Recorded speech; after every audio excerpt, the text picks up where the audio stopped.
ਅੱਜ ਦੇ ਇਸ ਪ੍ਰੋਗਰਾਮ 'ਚ ਪਹੁੰਚੇ ਮੇਰੇ ਪਿਆਰੇ ਲੋਕੋ, ਅੱਜ ਆਪਾਂ ਇੱਕ ਇਹੋ ਜਿਹਾ ਵਿਸ਼ਾ ਫਰੋਲਣ ਜਾ ਰਹੇ ਹਾਂ ਜਿਹੜਾ ਸਾਨੂੰ ਕਈ ਵਾਰੀ ਵਿਗਿਆਨਕ ਲੱਗਦਾ ਹੈ, ਕਈ ਵਾਰੀ ਗੈਰ ਵਿਗਿਆਨਕ ਲੱਗਦਾ ਹੈ। ਇੱਕ ਇਹ ਵੀ ਸੋਚਣ ਵਾਲੀ ਗੱਲ ਹੈ ਕਿ ਇਹਦੇ ਜਾਲ 'ਚ ਅਨਪੜ੍ਹ ਘੱਟ ਫਸਿਆ ਤੇ ਸਾਡਾ ਪੜ੍ਹਿਆ ਲਿਖਿਆ ਵਰਗ ਬਹੁਤਾ। ਅੱਜ ਅਸੀਂ ਇਹੋ ਜਿਹੇ ਸਵਾਲ ਜੋਤਸ਼ੀਆਂ ਨੂੰ ਕਰਨ ਜਾ ਰਹੇ ਹਾਂ ਜਿਹੜੇ ਸਵਾਲ ਇੱਕ ਅਨਪੜ੍ਹ ਵੀ ਸੌਖੇ ਜੋਤਸ਼ੀਆਂ ਤੋਂ ਪੁੱਛ ਸਕਦਾ, ਜਿਹਨੂੰ ਉਹ ਵਿਗਿਆਨ ਬਣਾਉਣ ਦੀ ਕੋਸ਼ਿਸ਼ 'ਚ ਲੱਗੇ ਹੋਏ ਆ। ਅੱਜ ਉਹ ਸਾਰੇ ਕਾਸੇ ਨੂੰ ਇਹੋ ਜਿਹੀਆਂ ਤਕੜੀਆਂ 'ਚ ਪਾਉਣਾ ਹੈ, ਆਪਾਂ ਨੂੰ ਬਿਲਕੁਲ ਸਪਸ਼ਟ ਹੋ ਜੂ ਕਿ ਉਹ ਬਿਲਕੁਲ ਹੀ ਗੈਰ ਵਿਗਿਆਨਕ ਹੈ। ਤੇ ਜੋਤਸ਼ੀ ਜੀ ਮਹਾਰਾਜ ਵੀ ਮੇਰੀ ਗੱਲ ਧਿਆਨ ਨਾਲ ਸੁਣ ਲੈਣ।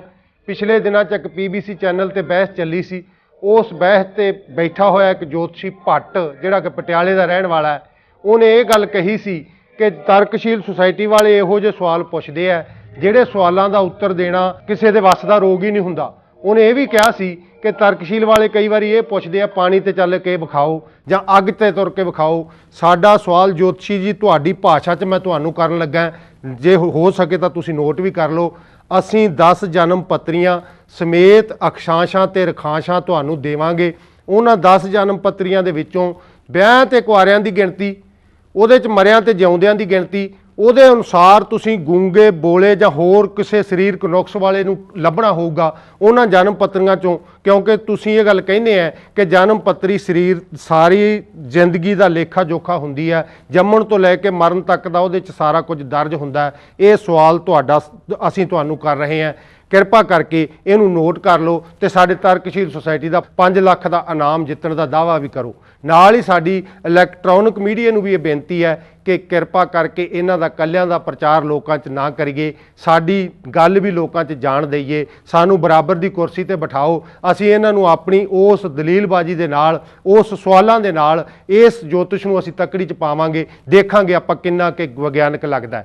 ਜੇਕਰ ਆਪਾਂ ਅੱਜ ਦੇ ਜੋਤਿਸ਼ ਦੇ ਵਿਸ਼ੇ ਦੀ ਗੱਲ ਕਰੀਏ ਤਾਂ ਆਪਾਂ ਨੂੰ ਪੱਥਰ ਯੁੱਗ ਤੋਂ ਚੱਲਣਾ ਪੈਣਾ ਹੈ, ਕਿਉਂਕਿ ਪੱਥਰ ਯੁੱਗ ਤੋਂ ਲੈ ਕੇ ਜੋਤਿਸ਼ ਕਦੋਂ ਹੋਂਦ 'ਚ ਆਇਆ, ਇਹਦੀ ਲੋੜ ਕੀ ਸੀ, ਵਾਕਿਆ ਹੀ ਇਹਦੀ ਕਦੇ ਲੋੜ ਵੀ ਸੀ ਜਾਂ ਨਹੀਂ, ਤੇ ਇਹਨੂੰ ਲਿਆਂਦਾ ਕਿਹਨੇ, ਇਹ ਸਾਰੇ ਕਾਸੇ ਨੂੰ ਅੱਜ ਆਪਾਂ ਫਰੋਲਣਾ ਹੈ। ਆਪਾਂ ਪੱਥਰ ਯੁੱਗ ਦੀ ਗੱਲ ਕਰੀਏ, ਧਰਤੀ ਦੇ ਖਿੱਤੇ 'ਚ ਕਿਤੇ ਵੀ ਵਸੇ ਹੋਏ ਮਨੁੱਖ ਨੇ ਸਭ ਤੋਂ ਪਹਿਲਾਂ ਪੱਥਰਾਂ ਦੀ ਪੂਜਾ ਸ਼ੁਰੂ ਕੀਤੀ ਹੈ, ਕਿਉਂਕਿ ਉਹ ਸਮਝਦਾ ਸੀ ਕਿ ਝੱਖੜ, ਹਨੇਰੀਆਂ ਤੇ ਹੋਰ ਗਰਮੀ ਦਾ ਪ੍ਰਕੋਪ ਜਿਹੜਾ ਮੇਰੇ ਉੱਤੇ ਆਉਂਦਾ ਹੈ ਇਹਨੂੰ ਕੋਈ ਭੇਜਣ ਦਾ ਜ਼ਿੰਮੇਵਾਰ ਹੈ। ਉਸ ਨੂੰ ਮਨਾਉਣ ਦੀ ਖਾਤਰ, ਉਸ ਨੂੰ ਰਿਝਾਉਣ ਦੀ ਖਾਤਰ ਉਹਨੇ ਪੱਥਰਾਂ ਦੀ ਪੂਜਾ ਸ਼ੁਰੂ ਕੀਤੀ। ਪੱਥਰਾਂ ਦੀ ਪੂਜਾ ਤੋਂ ਬਾਅਦ ਤਸਵੀਰਾਂ ਨੇ ਜਨਮ ਲਿਆ।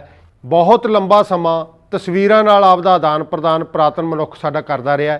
ਉਹਦੀ ਆਪਾਂ ਇੱਕ ਉਦਾਹਰਨ ਲਈਏ, ਇੱਕ ਪਹਾੜਾਂ ਦੀ ਖੱਡ 'ਚ ਇੱਕ ਕਬੀਲਾ ਵੱਸਦਾ, ਉਸ ਕਬੀਲੇ ਦੀਆਂ ਔਰਤਾਂ ਕਿਤੇ ਬਾਹਰ ਕੰਮ ਧੰਦੇ ਗਈਆਂ ਹੋਈਆਂ, ਉੱਥੋਂ ਦੇ ਮਰਦ, ਉਸ ਕਬੀਲੇ ਦੇ ਮਰਦ ਉਸ ਖੱਡ 'ਚ ਸ਼ਾਮਲ ਹੈ। ਉਹਨਾਂ ਨੂੰ ਕਈ ਦਿਨ ਤੋਂ ਕੋਈ ਸ਼ਿਕਾਰ ਨਹੀਂ ਮਿਲਿਆ। ਇੱਕ ਸ਼ਿਕਾਰੀ ਜਾਨਵਰ ਉਸ ਖੱਡ ਦੇ ਅੱਗੋਂ ਲੰਘਦਾ, ਉਹ ਸਾਰੇ ਉਸ ਨੂੰ ਮਾਰਨ ਵਾਸਤੇ ਤੁਰਦੇ ਹੈ, ਪਰ ਉਹਨਾਂ ਨੇ ਮਗਲੀਆਂ ਔਰਤਾਂ ਨੂੰ ਸੁਨੇਹਾ ਦੇਣਾ ਹੈ ਕਿ ਅਸੀਂ ਕੀ ਕਰਨ ਚੱਲੇ ਹਾਂ, ਕਿਸ ਦਿਸ਼ਾ 'ਚ ਚੱਲੇ ਹਾਂ। ਤਾਂ ਉਹ ਇੱਕ ਤਸਵੀਰ ਬਣਾਉਂਦੇ ਹੁੰਦੇ ਸੀ, ਇੱਕ ਭੱਜੇ ਜਾਂਦੇ ਆਦਮੀ ਦੀ ਜਿਹੋ ਜਿਹੀ ਤਸਵੀਰ ਉਹਨਾਂ ਨੂੰ ਬਣਾਉਣੀ ਆਉਂਦੀ ਹੈ, ਇੱਕ ਜਾਨਵਰ ਦੀ ਤਸਵੀਰ ਬਣਾ ਕੇ ਉਹਦੇ ਹੱਥ 'ਚ ਡੰਡਾ ਫੜਾ ਕੇ ਉਹ ਆਉਣ ਵਾਲੀਆਂ ਔਰਤਾਂ ਨੂੰ ਇੱਕ ਸੁਨੇਹਾ ਲਾਉਂਦੇ ਸੀ ਕਿ ਅਸੀਂ ਸ਼ਿਕਾਰ ਕਰਨ ਚੱਲੇ ਹਾਂ। ਉਹਦੇ ਵਿੱਚੋਂ ਦਿਸ਼ਾ ਦਾ ਗਿਆਨ, ਉਹਦੇ ਵਿੱਚੋਂ ਉਹਨਾਂ ਦੇ ਕੰਮ ਦਾ ਗਿਆਨ ਉਸ ਤਸਵੀਰ ਰਾਹੀਂ ਹੁੰਦਾ ਸੀ। ਇਹਨਾਂ ਤਸਵੀਰਾਂ ਦਾ ਜਦੋਂ ਜਨਮ ਹੋਇਆ ਤਾਂ ਇਸੇ ਤਰ੍ਹਾਂ ਇਹਨਾਂ ਤਸਵੀਰਾਂ ਨੂੰ ਵੀ ਸਾਡੀਆਂ ਇਹ ਤਿੰਨੇ ਵਿਚਾਰਧਾਰਾਵਾਂ, ਅਧਿਆਤਮਵਾਦੀ ਵਿਚਾਰਧਾਰਾ, ਇਤਿਹਾਸਕਾਰਾਂ ਦਾ ਨਜ਼ਰੀਆ ਤੇ ਵਿਗਿਆਨਕ ਵਿਚਾਰਧਾਰਾ, ਆਪਣੇ ਆਪਣੇ ਅਨੁਸਾਰ ਇਹਨਾਂ ਦੇ ਅਰਥ ਦੱਸਦੀਆਂ। ਉਹਨਾਂ ਅਰਥਾਂ ਨੂੰ ਵੀ ਆਪਾਂ ਇਹਨਾਂ ਅਨੁਸਾਰ ਪੁਣਛਾਣ ਕਰਾਂਗੇ। ਮਾਤਾ ਸਰਸਵਤੀ ਦੀ ਤਸਵੀਰ ਜਿਹੜੀ ਸਾਨੂੰ ਦਿਖਾਈ ਦਿੰਦੀ ਹੈ, ਇਹ ਕਮਲ ਦੇ ਫੁੱਲ 'ਚ ਬਣੀ ਹੋਈ ਹੈ। ਅਧਿਆਤਮਵਾਦੀ ਵਿਚਾਰਧਾਰਾ ਦਾ ਅਰਥ ਹੈ ਵੀ ਹਰ ਗੱਲ ਨੂੰ ਧਾਰਮਿਕ ਨਜ਼ਰੀਏ ਦੇ ਨਾਲ ਦੇਖ ਕੇ ਉਹਦੇ ਅਰਥ ਕੱਢਣੇ, ਗ੍ਰੰਥਾਂ ਦੇ ਅਨੁਸਾਰ ਉਸ ਦੇ ਅਰਥ ਕੱਢਣੇ।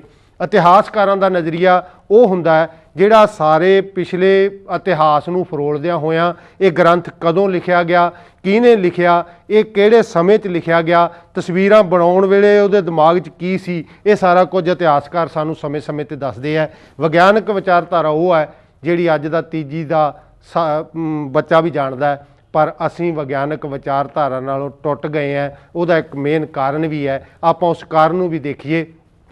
ਵਿਗਿਆਨਕ ਵਿਚਾਰਧਾਰਾ ਦੀ ਗੱਲ ਕਰਦਿਆਂ ਅਧਿਆਪਕ ਸਕੂਲ 'ਚ ਪੜ੍ਹਾ ਰਿਹਾ ਹੁੰਦਾ ਕਿ ਬਾਰਿਸ਼ ਪੈਣ ਦਾ ਕਾਰਨ ਮੌਨਸੂਨ ਪੌਣਾ ਦਾ ਕਿਸੇ ਸਮੁੰਦਰ ਵਿੱਚੋਂ ਉੱਠਣਾ, ਉਹਦਾ ਪਹਾੜ ਦੇ ਨਾਲ ਟਕਰਾਉਣਾ, ਉਸ ਕਿਸੇ ਕਿਹੜੇ ਥਾਂ 'ਤੇ ਕਿੰਨੀ ਬਾਰਿਸ਼ ਨੇ ਪੈਣਾ ਹੈ, ਉਹ ਸਾਰਾ ਕੁਝ ਉਹ ਸਕੂਲ 'ਚ ਪੜ੍ਹਾਉਂਦਾ ਹੈ। ਪਰ ਜਦੋਂ ਕਿਸੇ ਸਿਆਸੀ ਆਗੂ ਦੇ ਆਖੇ ਲੱਗ ਕੇ कोई साइंस की अध्यापका अपने मोढिਆਂ ते गुड्डी रख के फूकण तुरदी है तो सारे उन्होंने बच्चों के दिमाग 'ਚ ਇਹ ਗੱਲ आउंदी है कि स्कूल तो मैडम ये पढ़ाते सी कि बारिश इस तरह पैंदी है, पर अज उस मैडम के मोढिਆਂ ते गुड्डी है। जिन्ना चिर असीं विग्यानक विचारधारा नूं अपने अमल दे नाल अपने कंमां दे नाल नहीं जोड़ते उन्ना चिर सार्थक सिੱਟੇ नहीं निकल सकते। इसे करके असीं इन्हां दुविधावां दे विच फसे हुए हैं जिहड़ियां सानूं वहम वल नूं भरम वल नूं लैके जांदियां। अध्यात्मवादी विचारधारा दसदी है कि सानूं सुर देण वाली सानूं आवाज़ देण वाली ये देवी है, कदे ना कदे पैदा हुई है। मैं तुहानूं 15 साल पिछे लैके जावांगा क्योंकि अज तो 15 साल पहलां फिदा हुसैन ने एक इस माता की तस्वीर बनाई सी। वो तस्वीर नगन रूप दे विच सी, उहदे अंग साजां दे नाल ढके हुए सी, गुप्त अंग उहदे साजां दे नाल ढके हुए सी। उस फकीर ने जदों ये अपनी तस्वीर बनाई अखबारां 'च छाया हुई तो साडे हिंदू वीर जिन्हां दी पूजणयोग माता है उन्होंने इस गल का बड़ा दुख लगा कि ये मुसलमान फकीर साडे सभ्याचार नूं नहीं समझदा, सानूं लोकां 'च नीवां दिखाउणा चाहुंदा है। इहने साडे उस पुरातन माता का जलूस कढिया, इहने ये तस्वीर बना के सानूं नीवां दिखाउण दी कोशिश कीती है। अगजनी दीआं घटनावां वापरीआं, होर लड़ाई झगड़े होए, पर उहदे पत्रकार साथियां ने उहनूं सवाल किया कि फकीरा आ तू की कड़ी घोलती, तू नवीं एक तस्वीर बना के यब खड़ा करता, दो फिरके ही आपो विच ही लड़ाते, ये की खड़ा सी तेरा इहो जी तस्वीर बनाउण वल्लों, करोड़ां करोड़ां रुपईयां 'च तेरियां तस्वीरां विकदियां ते तू फिरकिਆਂ नूं आपो विच ही दो नूं लड़ाता। फिर फिदा हुसैन ने हसदे होए कहा सी भी मेरी तस्वीर दे अर्थ इन्हां नूं कढणे ही नहीं आए। सो इतिहासकार उहदे अर्थ करदे आ कि उस फिदा हुसैन ने उस तस्वीर 'च दस्सण दी कोशिश कीती है बई जिहड़ी सरस्वती ने जिस गाउण वाली नूं जिस गाउण वाले नूं आवाज़ दित्ती है वो आवाज़ असीं सुणदे जरूर हाँ पर उहदी शक्ल नहीं वेखदे, वो स्टेज तो थल्ले बैठा हुंदा।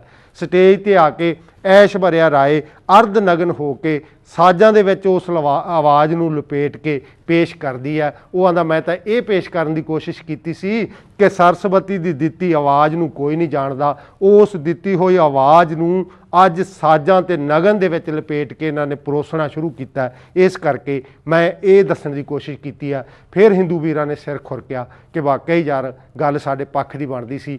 सो इस माता दी तस्वीर कमल दे फुੱਲ 'च बनी है। ये इतिहासकार दसदे है कि इस माता नूं बनाउण वाले दे दिमाग 'च ये गल आई कि जेकर उन्हां सारियां अध्यात्मवादी कवितावां नूं जिन्ना कुछ भी अध्यात्मवादी सारा ग्रंथां दे उस विचारां नूं मर्द अपनी आवाज़ 'च सुणाउंदे है, जेकर औरत अपनी आवाज़ 'च वो सारियां गल्लां सुणावे तो लोकां ते दुगना असर हो सकता है। कमल कोमलता का चिन्ह है, जिहड़ी माता सरस्वती आ उस औरत की आवाज़ का चिन्ह है। ये इतिहासकारां दी राय है। विग्यानक विचारधारा दसदी है कि सानू नहीं पता किसी ने कोई आवाज़ किसी नूं दित्ती है, असीं आवाज़ देना जानते हैं। असीं हारमोनीयम बनाता, उहदे चों जिन्नियां मर्जी सुरां कढ लो, असीं सारा गामा पादा नीसा सरगम बनाती, जे किसी ने आवाज़ बदलनी है तो साढ़े दर ते आ जाओ। ये विग्यानक विचारधारा कहती है।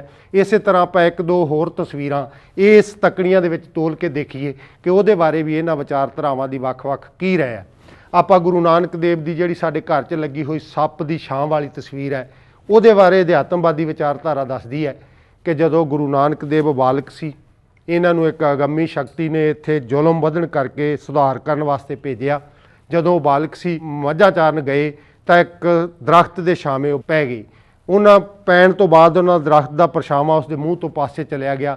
उस तो बाद एक सप ने उन्होंने ते आके छां की। ये अध्यात्मवादी विचारधारा दसदी है। पुरातन जन्म साखी, हंधालियां वाली जन्म साखी ते भाई बाले वाली जन्म साखी च ये साखी मौजूद है। पर जेकर आप इतिहासकारां दा नज़रिया देखिए तो ये कहिंदे साडे ये गल हजम नहीं हुंदी, क्योंकि जेकर आप समय दे नाल इस गल नूं तोलदे हैं, इस तस्वीर नूं तोलदे हैं, तो वो सानू पता लगता भी उस तस्वीर बनाउण वाले दे दिमाग 'च की गल आई सी। उन्होंने ये दस्सिया कि उस तस्वीर बनाउण वाले दे दिमाग 'च ये आया कि गुरु नानक देव जी अपनी विचारधारा दे नाल, क्योंकि उन्होंने विचारां 'च इन्ना दम सी बई सप वर्गे डंग मारन वाले करड़े बंदियां नूं भी अपनी विचारधारा दे नाल सहमत करके वो अपने ते छां करन ला लैंदे सी। वो कहंदे सानू इस कोशिश कीती है इस तस्वीर राहीं। पर विग्यानक विचारधारा दसदी है कि सप तां इन्ना दिमाग ही नहीं रखता भी मैं फण दे नाल किसी नूं छां कर दियां। ਸੱਪ ਫਣ ਉਦੋਂ ਹੀ ਚੱਕਦਾ ਜਦੋਂ ਡਰਿਆ ਹੋਇਆ ਹੋਵੇ ਜਾਂ ਵਿਰੋਧੀ ਦੇ ਨਾਲ ਲੜਨਾ ਹੋਵੇ, ਇਹ ਉਦੋਂ ਹੀ ਫਣ ਚੱਕਦਾ, ਆਮ ਹਾਲਤਾਂ 'ਚ ਫਣ ਹੀ ਨਹੀਂ ਚੱਕਦਾ। ਹੁਣ ਆਪਾਂ ਇੱਕ ਹੋਰ ਤਸਵੀਰ ਦੀ ਗੱਲ ਕਰੀਏ। ਸਾਡੇ ਘਰਾਂ 'ਚ ਲਟਕਦੀ ਇੱਕ ਤਸਵੀਰ ਮਾਤਾ ਲਕਸ਼ਮੀ ਦੇਵੀ ਦੀ, ਉਹਦੀ ਸਵਾਰੀ ਉੱਲੂ ਹੈ, ਆਪਾਂ ਨੂੰ ਸਾਰਿਆਂ ਨੂੰ ਪਤਾ ਹੈ। ਅਧਿਆਤਮਵਾਦੀ ਵਿਚਾਰਧਾਰਾ ਦੱਸਦੀ ਹੈ ਕਿ ਮਾਤਾ ਲਕਸ਼ਮੀ ਦੇਵੀ ਸਾਨੂੰ ਧਨ ਦੌਲਤ ਦੇਣ ਵਾਲੀ ਦੇਵੀ ਹੈ, ਕਦੇ ਨਾ ਕਦੇ ਪੈਦਾ ਹੋਈ ਹੈ। ਇਹਦੀ ਵਿਧੀਵਤ ਉਸ ਤਰੀਕੇ ਦੇ ਨਾਲ ਪੂਜਾ ਕੀਤੀ ਜਾਵੇ, ਇਹਦੀ ਤਸਵੀਰ ਖੜੀ ਦੀ ਬਣਾਈਏ, ਇਹਦੀ ਬੈਠੀ ਦੀ ਬਣਾਈਏ, ਜਿਹੜੀ ਕਿਹੜੇ ਤਰੀਕੇ ਦੇ ਨਾਲ ਅਸੀਂ ਤਸਵੀਰ ਘਰ ਲਿਆਈਏ ਤੇ ਉਹਦੀ ਪੂਜਾ ਕਰੀਏ, ਤੇ ਉਸ ਤਰੀਕੇ ਦੇ ਨਾਲ ਸਾਨੂੰ ਵੱਖ-ਵੱਖ ਢੰਗ ਦੱਸੇ ਆ ਵੀ ਜੇਕਰ ਤੁਸੀਂ ਇਹਨਾਂ ਢੰਗਾਂ ਨਾਲ ਪੂਜਾ ਕਰਦੇ ਆ ਤਾਂ ਮਾਇਆ ਦੇ ਅੰਬਾਰ ਤੁਹਾਡੇ ਘਰ ਲੱਗ ਜਾਣਗੇ।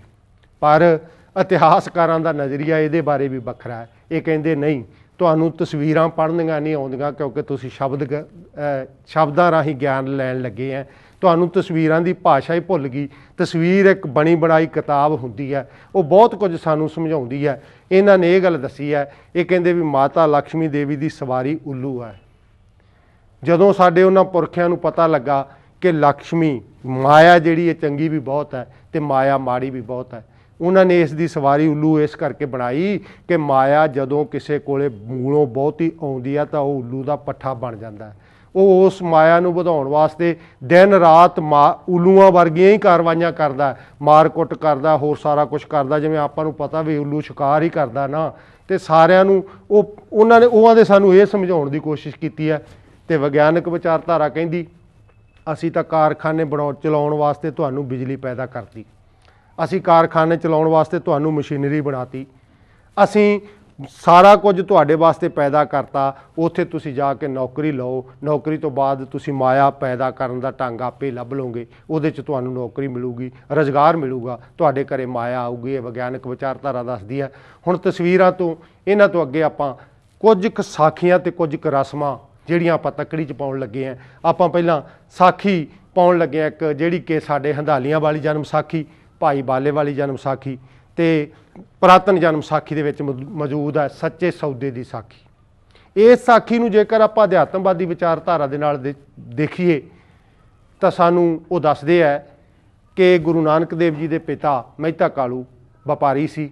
ਉਹਨਾਂ ਨੇ ਗੁਰੂ ਨਾਨਕ ਦੇਵ ਨੂੰ ਆਪਣੇ ਉਸੇ ਵਪਾਰ ਚਲਾਉਣ ਦੀ ਖਾਤਰ ਪਹਿਲੀ ਪਰਖ ਵਜੋਂ ਉਹਨਾਂ ਨੂੰ 20 ਰੁਪਏ ਦਿੱਤੇ ਵੀ ਤੁਸੀਂ ਨੇੜਲੀ ਚੂੜਕਾਣੇ ਦੀ ਮੰਡੀ 'ਚ ਜਾਓ, ਉੱਥੇ ਮੰਡੀ 'ਚ ਜਾ ਕੇ ਇਹਦਾ ਸੌਦਾ ਖਰੀਦ ਕੇ ਲਿਆਓ ਤੇ ਮੇਰੇ ਵਾਂਗ ਜਿਵੇਂ ਮੈਂ ਵਪਾਰ ਕਰਦਾ ਇਸੇ ਤਰ੍ਹਾਂ ਤੁਸੀਂ ਵਪਾਰ ਦੀ ਲਾਈਨ ਨੂੰ ਅਪਣਾਓ।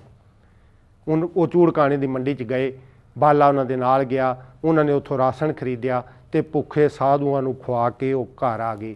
ਉਹ ਮੇਰੇ ਪਿਆਰੇ ਲੋਕੋ, ਕਿਰਤ ਕਰੋ ਦੀ ਗੱਲ ਕਰਨ ਵਾਲਾ ਬੰਦਾ ਕਦੇ ਵੀ ਭੁੱਖੇ ਹੋ ਜੇ, ਬੇਲੜਾਂ ਨੂੰ ਰੋਟੀ ਖਵਾ ਕੇ ਘਰ ਨਹੀਂ ਆਉਂਦਾ। ਇਹ ਸਾਡਾ ਸੋਚਣਾ ਬਣਦਾ, ਕਿਉਂਕਿ ਇਸੇ ਸਾਡੇ ਆਗੂ ਨੇ, ਇਸੇ ਸਾਡੇ ਪਿਆਰੇ ਰਹਿਬਰ ਨੇ ਸਾਨੂੰ ਕਿਰਤ ਕਰਨ ਦੀ ਗੱਲ ਦੱਸੀ ਹੈ, ਨਾ ਕਿ ਵਿਹਲਿਆਂ ਨੂੰ ਖਵਾਉਣ ਦੀ। ਆਪਾਂ ਹੁਣ ਇਸ ਜਨਮ ਸਾਖੀ ਨੂੰ ਇਤਿਹਾਸਕਾਰਾਂ ਦੇ ਨਜ਼ਰੀਏ ਨਾਲ ਪਰਖੀਏ ਤਾਂ ਇਹ ਕਹਿੰਦੇ ਨੇਰਾ ਹੀ ਝੂਠ ਹੈ ਜਿਹੜਾ ਇੱਥੇ ਬੋਲਿਆ ਗਿਆ ਹੈ। ਇਹਨਾਂ ਨੇ ਆਪਣੀ ਤੱਕੜੀ ਦੇ ਨਾਲ ਤੋਲਦਿਆਂ ਹੋਇਆਂ ਸਾਨੂੰ ਦੱਸਿਆ ਕਿ 1450 ਈਸਵੀ 'ਚ ਬਹਿਲੋਲ ਨਾਂ ਦਾ ਰਾਜਾ ਇੱਕ ਇੱਥੇ ਰਾਜ ਕਰਨ ਵਾਸਤੇ ਬੈਠਦਾ। ਇਬਰਾਹਿਮ ਲੋਧੀ ਦਾ ਟਾਈਮ ਹੈ। ਉਸ ਬਹਿਲੋਲ ਨਾਂ ਦੇ ਰਾਜੇ ਨੇ ਆਪਣਾ ਸਿੱਕਾ ਚਲਾਇਆ ਇੱਕ ਬਹਿਲੋਲੀ, ਜਿਹਦੀ ਉਦੋਂ ਦੀ ਕੀਮਤ ਦੇ ਅਨੁਸਾਰ 7 ਮਣ ਕੱਚੀ ਕਣਕ, 10 ਸੇਰ ਦੇਸੀ ਘਿਓ ਤੇ 10 ਮੀਟਰ ਕੱਪੜਾ ਆਉਂਦਾ ਇੱਕ ਬਹਿਲੋਲੀ ਸਿੱਕੇ ਦਾ। ਤੇ ਜੇਕਰ ਉਹਨੂੰ ਆਪਾਂ ਰੁਪਏ ਦੇ ਨਾਲ ਤੋਲ ਕੇ ਵੇਖੀਏ ਤਾਂ ਉਹ 1 ਰੁਪਏ ਦਾ 1/40 ਹੈ ਬਹਿਲੋਲੀ ਸਿੱਕਾ। ਤੇ ਜੇਕਰ ਆਪਾਂ 20 ਰੁਪਈਆਂ ਦੇ ਨਾਲ ਇਹਨੂੰ ਗੁਣਾ ਕਰਕੇ ਵੇਖੀਏ ਤਾਂ 2800 ਮਣ ਪੱਕਾ ਅਨਾਜ ਬਣਦਾ ਹੈ। ਹੁਣ ਆਪਣਾ ਸੋਚਣਾ ਬਣਦਾ ਬਈ 2800 ਮਣ ਪੱਕੇ ਅਨਾਜ ਦੀਆਂ ਰੋਟੀਆਂ ਲਾ ਕੇ ਗੁਰੂ ਨਾਨਕ ਦੇਵ ਜੀ ਭੁੱਖੇ ਸਾਧੂਆਂ ਨੂੰ ਖਵਾ ਕੇ ਘਰ ਆ ਗਏ। ਇਹ ਇਤਿਹਾਸਕਾਰ ਕਹਿੰਦੇ ਇਹ ਸਾਡੇ ਗੱਲ ਹਜ਼ਮ ਨਹੀਂ ਹੁੰਦੀ। ਫਿਰ ਇਹਨਾਂ ਨੇ ਇਹ ਵੀ ਗੱਲ ਦੱਸੀ ਕਿ ਇਹ ਗੱਲ ਅਸਲ 'ਚ ਰਚਣ ਪਿੱਛੇ ਕੀ ਕਾਰਨ ਸੀ ਤੇ ਰਚੀ ਕੀ ਨੇ, ਇਹ ਵੀ ਇਹਨਾਂ ਨੇ ਗੱਲ ਦੱਸੀ ਹੈ। ਇਹ ਕਹਿੰਦੇ ਸਾਖੀ ਉਦੋਂ ਰਚੀ ਗਈ ਜਦੋਂ 20 ਰੁਪਈਆਂ ਦਾ ਸੌਦਾ ਸਿਰਫ 20 ਕੁ ਬੰਦਿਆਂ ਦੇ ਖਾਣ ਜੋਗਾ ਆਉਂਦਾ ਸੀ, ਜਾਣੀ 16ਵੀਂ 17ਵੀਂ ਸਦੀ ਤੋਂ ਬਾਅਦ। ਦੂਜਾ ਉਹ ਕਹਿੰਦੇ ਵੀ ਗੁਰੂ ਨਾਨਕ ਦੀ ਇਸ ਵਿਚਾਰਧਾਰਾ ਨੇ 85% ਲੋਕਾਂ ਨੂੰ ਜਿਉਣ ਦਾ ਵੱਲ ਸਿਖਾਇਆ ਸੀ। 15% ਲੋਕ ਜਿਹੜੇ ਸਾਰੇ ਸਿਸਟਮ ਤੇ ਕਾਬਜ਼ ਸੀ ਉਹਨਾਂ ਦੇ ਵਿਰੋਧ 'ਚ ਉਸ 85% ਨੂੰ ਡੰਡਾ ਫੜਾਇਆ ਸੀ।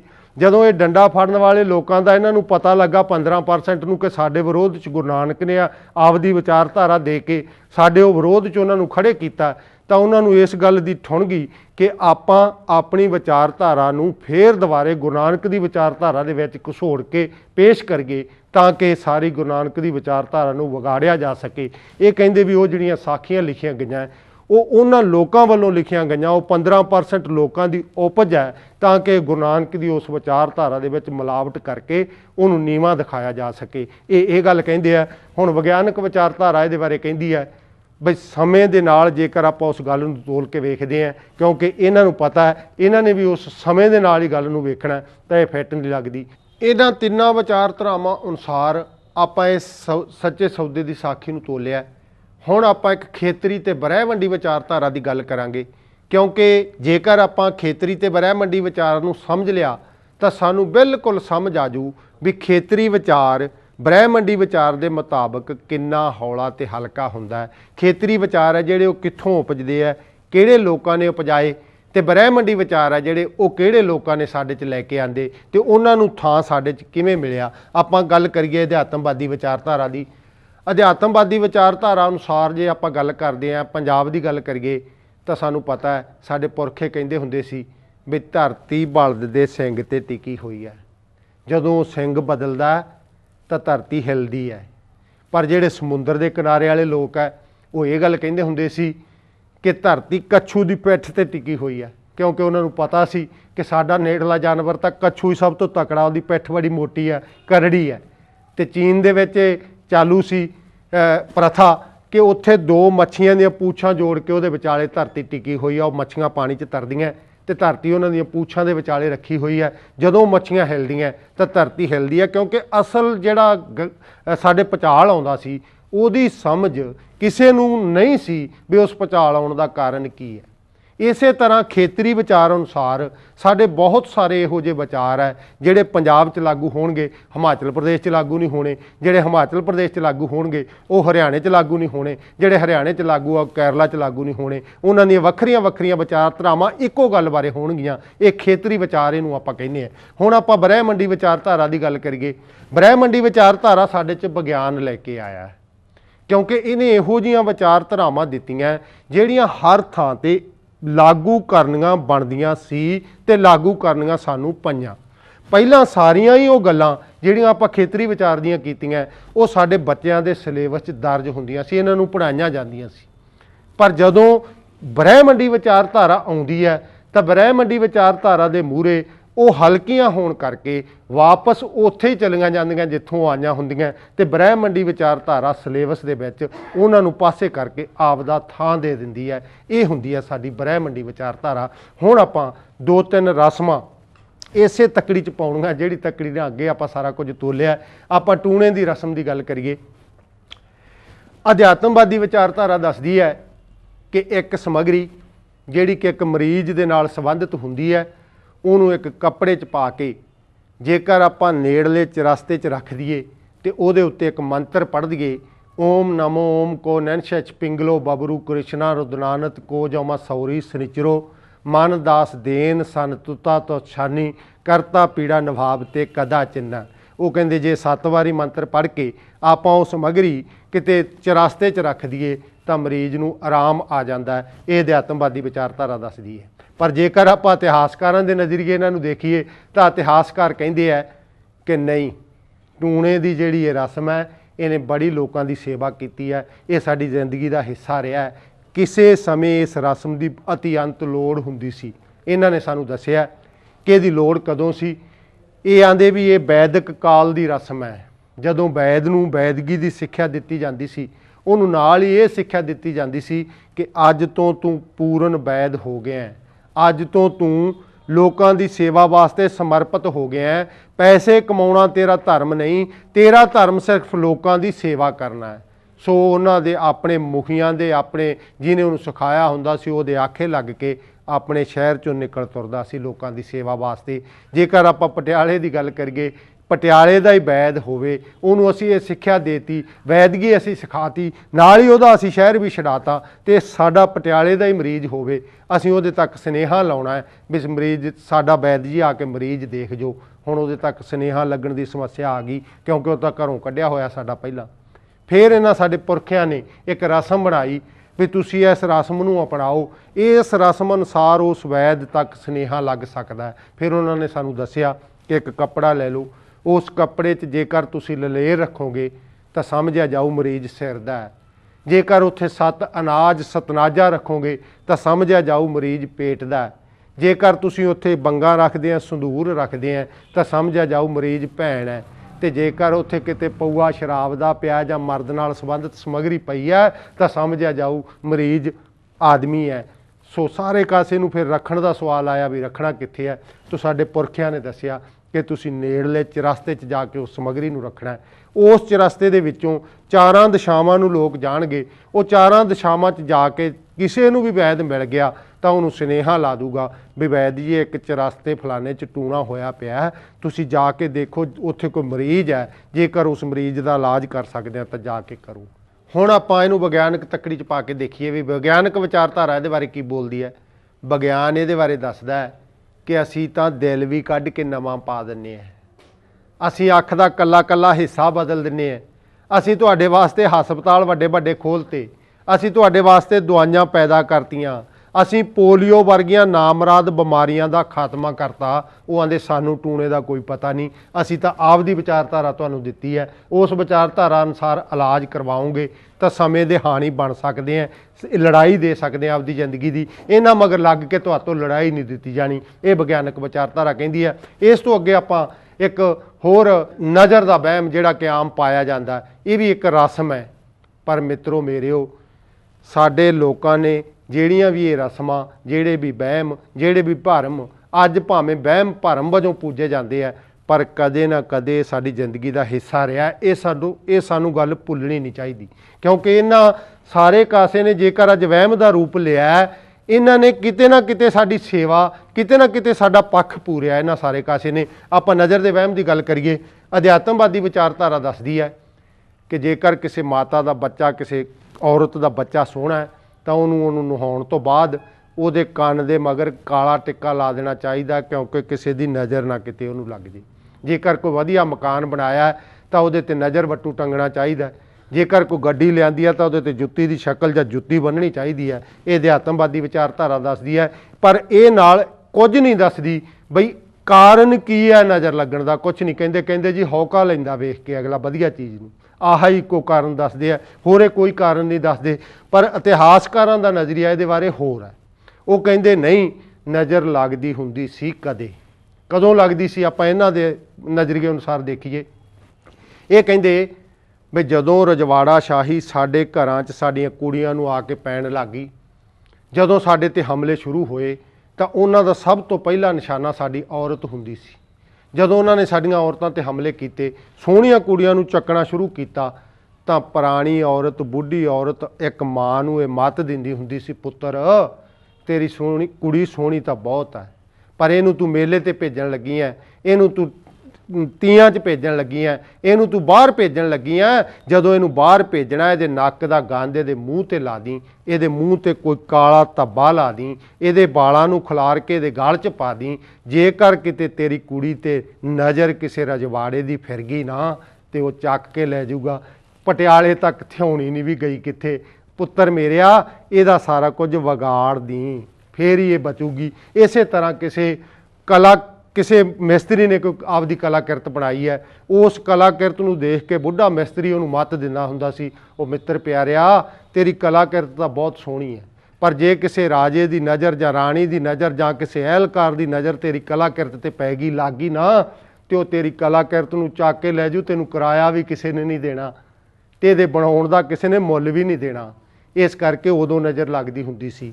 ਤੇ ਵਿਗਿਆਨਕ ਵਿਚਾਰਧਾਰਾ ਇਹਦੇ ਬਾਰੇ ਕਹਿੰਦੀ ਹੈ ਕਿ ਅਸੀਂ ਤਾਂ ਅੱਖ ਦਾ ਕੱਲਾ ਕੱਲਾ ਹਿੱਸਾ ਤੁਹਾਨੂੰ ਫਰੋਲ ਕੇ ਦੱਸਤਾ ਵੀ ਕਿਹੜੇ ਹਿੱਸੇ ਦਾ ਕੀ ਕੰਮ ਹੈ, ਕਿਸ ਤਰ੍ਹਾਂ ਸਾਡੇ ਦਿਮਾਗ ਦੇ ਉਸ ਪਰਦੇ 'ਤੇ ਸ਼ਕਲ ਬਣਦੀ ਹੈ, किस तरह ਉਹਨੂੰ ਦਿਮਾਗ ਪਛਾਣਦਾ ਹੈ। ਅਸੀਂ ਤਾਂ ਤੁਹਾਨੂੰ ਸਾਰਾ ਕੁਝ ਦੱਸਤਾ। ਜੇਕਰ ਅਜੇ ਵੀ ਤੁਹਾਨੂੰ ਸਾਡੇ ਤੇ ਯਕੀਨ ਨਹੀਂ ਤਾਂ ਇਹਨਾਂ ਮਗਰ ਲੱਗ ਕੇ ਤੁਸੀਂ ਹੁਣ ਵੀ ਕਾਲੇ ਟਿੱਕੇ ਲਾਈ ਜਾਓ।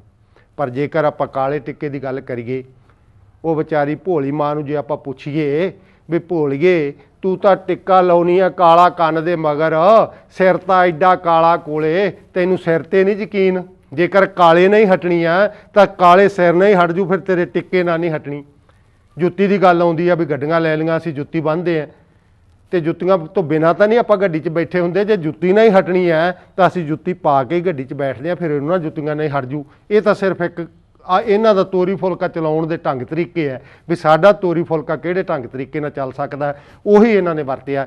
ਹੁਣ ਆਪਾਂ ਇਸ ਤੋਂ ਅੱਗੇ ਨਜ਼ਰ ਦੇ ਵਹਿਮ ਤੋਂ ਅੱਗੇ ਅਗਲਾ ਜੋਤਿਸ਼ ਦੇ ਪਿਛੋਕੜ ਬਾਰੇ ਜਿਹੜਾ ਅੱਜ ਦਾ ਆਪਣਾ ਵਿਸ਼ਾ ਹੈ, ਕਿਉਂਕਿ ਇਹ ਸਾਰੀਆਂ ਰਸਮਾਂ ਨੂੰ, ਇਹਨਾਂ ਸਾਰੀਆਂ ਜਿਹੜੇ ਵਹਿਮ ਭਰਮ ਹੈ, ਇਹਨਾਂ ਨੂੰ ਅੱਜ ਆਪਾਂ ਤਾਂ ਤੋਲਣ ਦੀ ਕੋਸ਼ਿਸ਼ ਕੀਤੀ ਹੈ ਕਿਉਂਕਿ ਇਹਨਾਂ ਦਾ ਵੀ ਪਿਛੋਕੜ ਜੋਤਿਸ਼ ਵਾਂਗ ਕਿਤੇ ਨਾ ਕਿਤੇ ਮਨੁੱਖੀ ਜ਼ਿੰਦਗੀ ਦੇ ਨਾਲ ਬਹੁਤ ਗੂੜਾ ਜੁੜਿਆ ਹੋਇਆ, ਤੇ ਜੋਤਿਸ਼ ਵੀ ਉਹਨਾਂ 'ਚੋਂ ਇੱਕ ਹੈ ਜਿਹਦਾ ਸਾਡੇ ਨਾਲ ਬਹੁਤ ਗੂੜਾ ਪਿਛੋਕੜ ਜੁੜਿਆ ਹੋਇਆ ਸੀ। ਹਿੰਦੂ ਵੀਰ ਬੈਠੇ ਆ, ਬਹੁਤ ਸਾਰੇ ਸੁਣਦੇ ਆ। ਹਿੰਦੂ ਵੀਰ ਇੱਕ ਰਸਮ ਪੂਜਦੇ ਆ, ਵਾਸੜੀਆ ਪੂਜਣ ਦੀ ਰਸਮ ਉਹਨੂੰ ਅਸੀਂ ਕਹਿੰਦੇ ਹਾਂ। ਉਹ ਆਮ ਕਰਕੇ ਜਦੋਂ ਗਰਮੀ ਸ਼ੁਰੂ ਹੁੰਦੀ ਹੈ, ਸਿਆਲ ਠੰਡ ਦਾ ਅੰਤ ਹੁੰਦਾ, ਉਦੋਂ ਰਸਮ ਆਉਂਦੀ ਹੈ।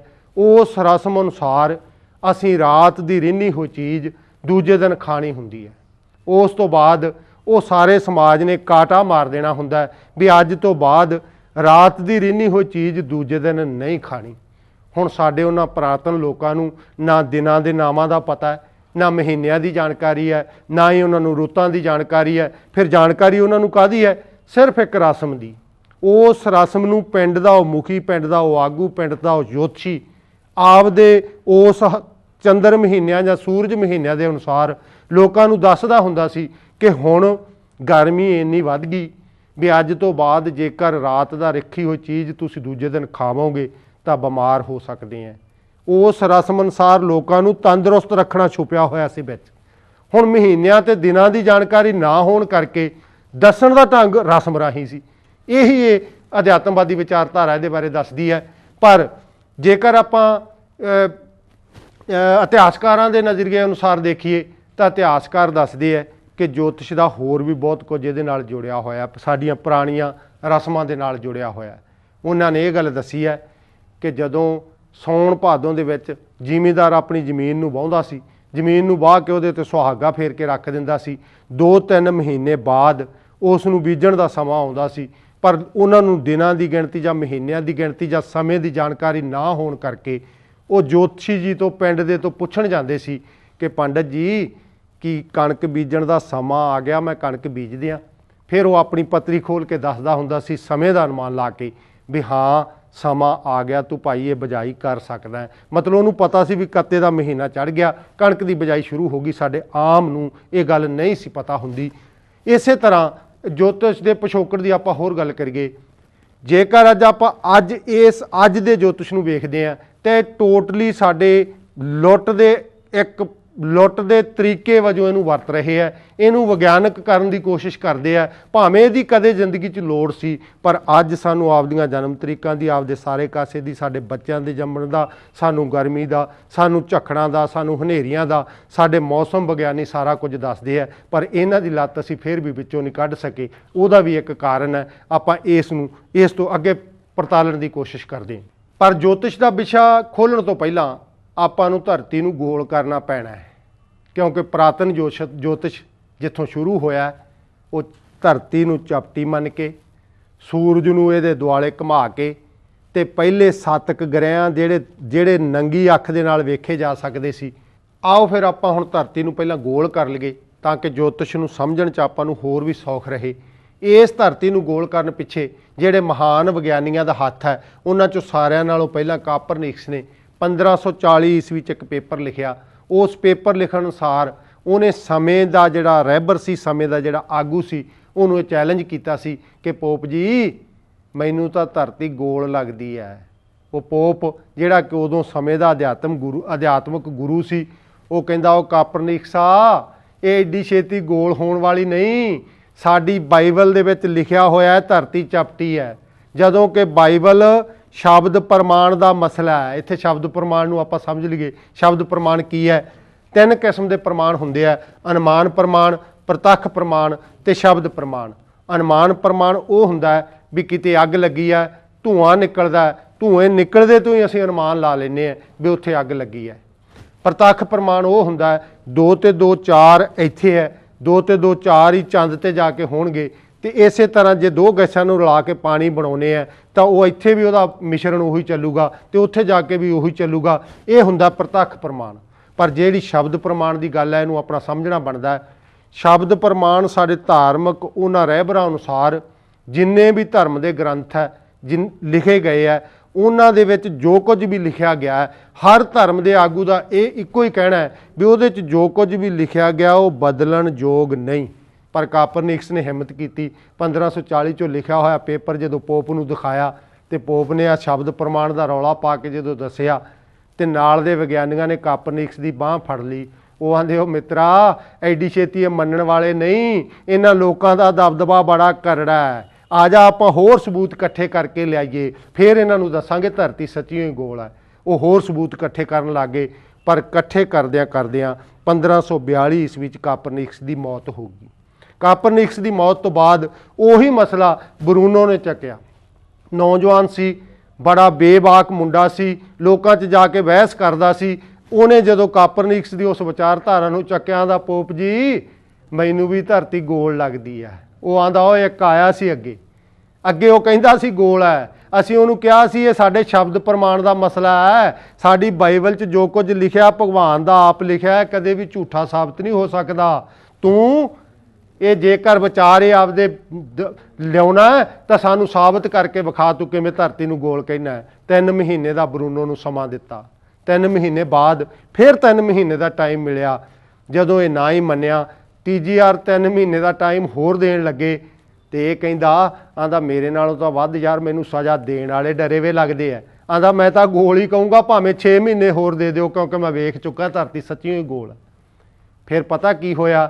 ਇਸੇ ਪੋਪ ਨੇ, ਜਿਹੜਾ ਸਾਡਾ ਧਾਰਮਿਕ ਗੁਰੂ ਹੈ, ਜਿਹੜਾ ਆਂਦਾ ਕਿਸੇ ਦੀ ਹੱਤਿਆ ਕਰਨੀ ਨਜਾਇਜ਼ ਮਾੜੀ ਹੁੰਦੀ ਹੈ, ਜਿਹੜਾ ਆਂਦਾ ਅਸੀਂ ਧਰਮ ਦੇ ਅਸੀਂ ਰਾਹ ਤੇ ਚੱਲਦੇ ਹਾਂ, ਇਸੇ ਧਰਮ ਦੇ ਆਗੂ ਨੇ ਇਸ ਮਹਾਨ ਵਿਗਿਆਨੀ ਨੂੰ ਸਾੜਨ ਦਾ ਹੁਕਮ ਦੇਤਾ ਵੀ ਇਹ ਝੂਠ ਬੋਲਦਾ, ਇਹ ਕਹਿੰਦਾ ਧਰਤੀ ਸੂਰਜ ਦੇ ਦੁਆਲੇ ਘੁੰਮਦੀ ਹੈ, ਇਹ ਕਹਿੰਦਾ ਧਰਤੀ ਗੋਲ ਹੈ, ਇਹਨੂੰ ਜਿਉਂਦੇ ਨੂੰ ਸਾੜ ਦਿੱਤਾ ਜਾਵੇ।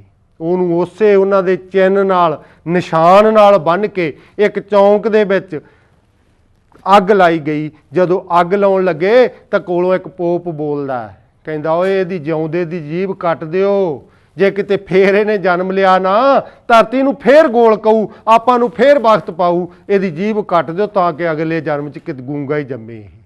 ਇਹ ਬਰੂਨੋ ਨਾਲ ਸਾਡੇ ਉਸ ਮਹਾਨ ਵਿਗਿਆਨੀ ਨਾਲ ਇਹਨਾਂ ਧਾਰਮਿਕ ਆਗੂਆਂ ਨੇ ਕੀਤਾ। ਪਰ ਉਸ ਤੋਂ ਬਾਅਦ ਇਹੀ ਵਿਚਾਰਧਾਰਾ ਗੈਲੀਲੀਓ ਨੇ ਚੱਕ ਲਈ। ਇਹ ਕਹਿੰਦਾ ਪੋਪ ਜੀ ਕਾਪਰਨਿਕਸ ਵੀ ਸੱਚ ਬੋਲਦਾ ਸੀ, ਬਰੂਨੋ ਵੀ ਸੱਚ ਬੋਲਦਾ ਸੀ, ਮੈਂ ਤਾਂ ਦੂਰਬੀਨ ਬਣਾ ਲਈ, ਮੈਂ ਤਾਂ ਦੂਰਬੀਨ ਨਾਲ ਬਹੁਤ ਸਾਰੇ ਗ੍ਰਹਿ ਹੋਰ ਲੱਭ ਲਏ, ਮੈਂ ਤਾਂ ਬਹੁਤ ਕੁਝ ਹੋਰ ਵੇਖ ਲਿਆ, ਉਹ ਸਾਰੇ ਹੀ ਗੋਲ ਹੈ ਤੇ ਧਰਤੀ ਵੀ ਸਾਡੀ ਸੱਚੀ ਮੁੱਚੀ ਗੋਲ ਹੈ, ਸੂਰਜ ਦੇ ਦੁਆਲੇ ਘੁੰਮਦੀ ਹੈ, ਮੈਂ ਤੁਹਾਨੂੰ ਦੂਰਬੀਨ ਰਾਹੀਂ ਦਰਸ਼ਨ ਕਰਵਾ ਸਕਦਾ। ਪਰ ਪੋਪ ਫਿਰ ਵੀ ਨਹੀਂ ਮੰਨਿਆ। ਉਹ ਕਹਿੰਦਾ ਨਹੀਂ, ਸਾਡੇ ਸ਼ਬਦ ਪ੍ਰਮਾਣ ਦਾ ਮਸਲਾ ਹੈ, ਅੱਗੇ ਅਸੀਂ ਇੱਕ ਨੂੰ ਜਿਉਂਦੇ ਸਾੜਿਆ, ਹੁਣ ਤੇਰੀ ਵੀ ਵਾਰੀ ਆਈ ਹੈ ਜਿਉਂਦੇ ਸਾੜਨ ਦੀ, ਅਸੀਂ ਤੈਨੂੰ ਵੀ ਜਿਉਂਦੇ ਸਾੜ ਦਿਆਂਗੇ। ਉਹ ਵਿਚਾਰਾ ਨਰਮ ਤਬੀਅਤ ਵਿਗਿਆਨੀ ਸੀ। ਉਹ ਆਂਦਾ ਵੀ ਜੇ ਤੁਸੀਂ ਇਹ ਸਜ਼ਾ ਨਾ ਦਿਓ ਤੇ ਮੈਨੂੰ ਕੀ ਕਰਨਾ ਪਊ? ਆਂਦੇ ਫਿਰ ਤੈਨੂੰ ਲਿਖ ਕੇ ਦੇਣਾ ਪਊਗਾ, ਤੂੰ ਸਾਨੂੰ ਲਿਖ ਕੇ ਦੇ ਵੀ ਮੈਂ ਸ਼ਬਦ ਪ੍ਰਮਾਣ ਤੇ ਪਹਿਰਾ ਦਿੰਦਾ, ਮੈਂ ਉਸ ਬਾਈਬਲ 'ਚ ਲਿਖੀ ਹੋਈ ਗੱਲ ਨੂੰ ਮੰਨਦਾ, ਮੈਂ ਮੰਨਦਾ ਵੀ ਧਰਤੀ ਚਪਟੀ ਹੈ, ਗੋਲ ਨਹੀਂ ਹੈ। ਇਹ ਸਾਰਾ ਕੁਝ ਗੈਲੀਲੀਓ ਤੋਂ ਲਿਖਵਾਇਆ ਗਿਆ।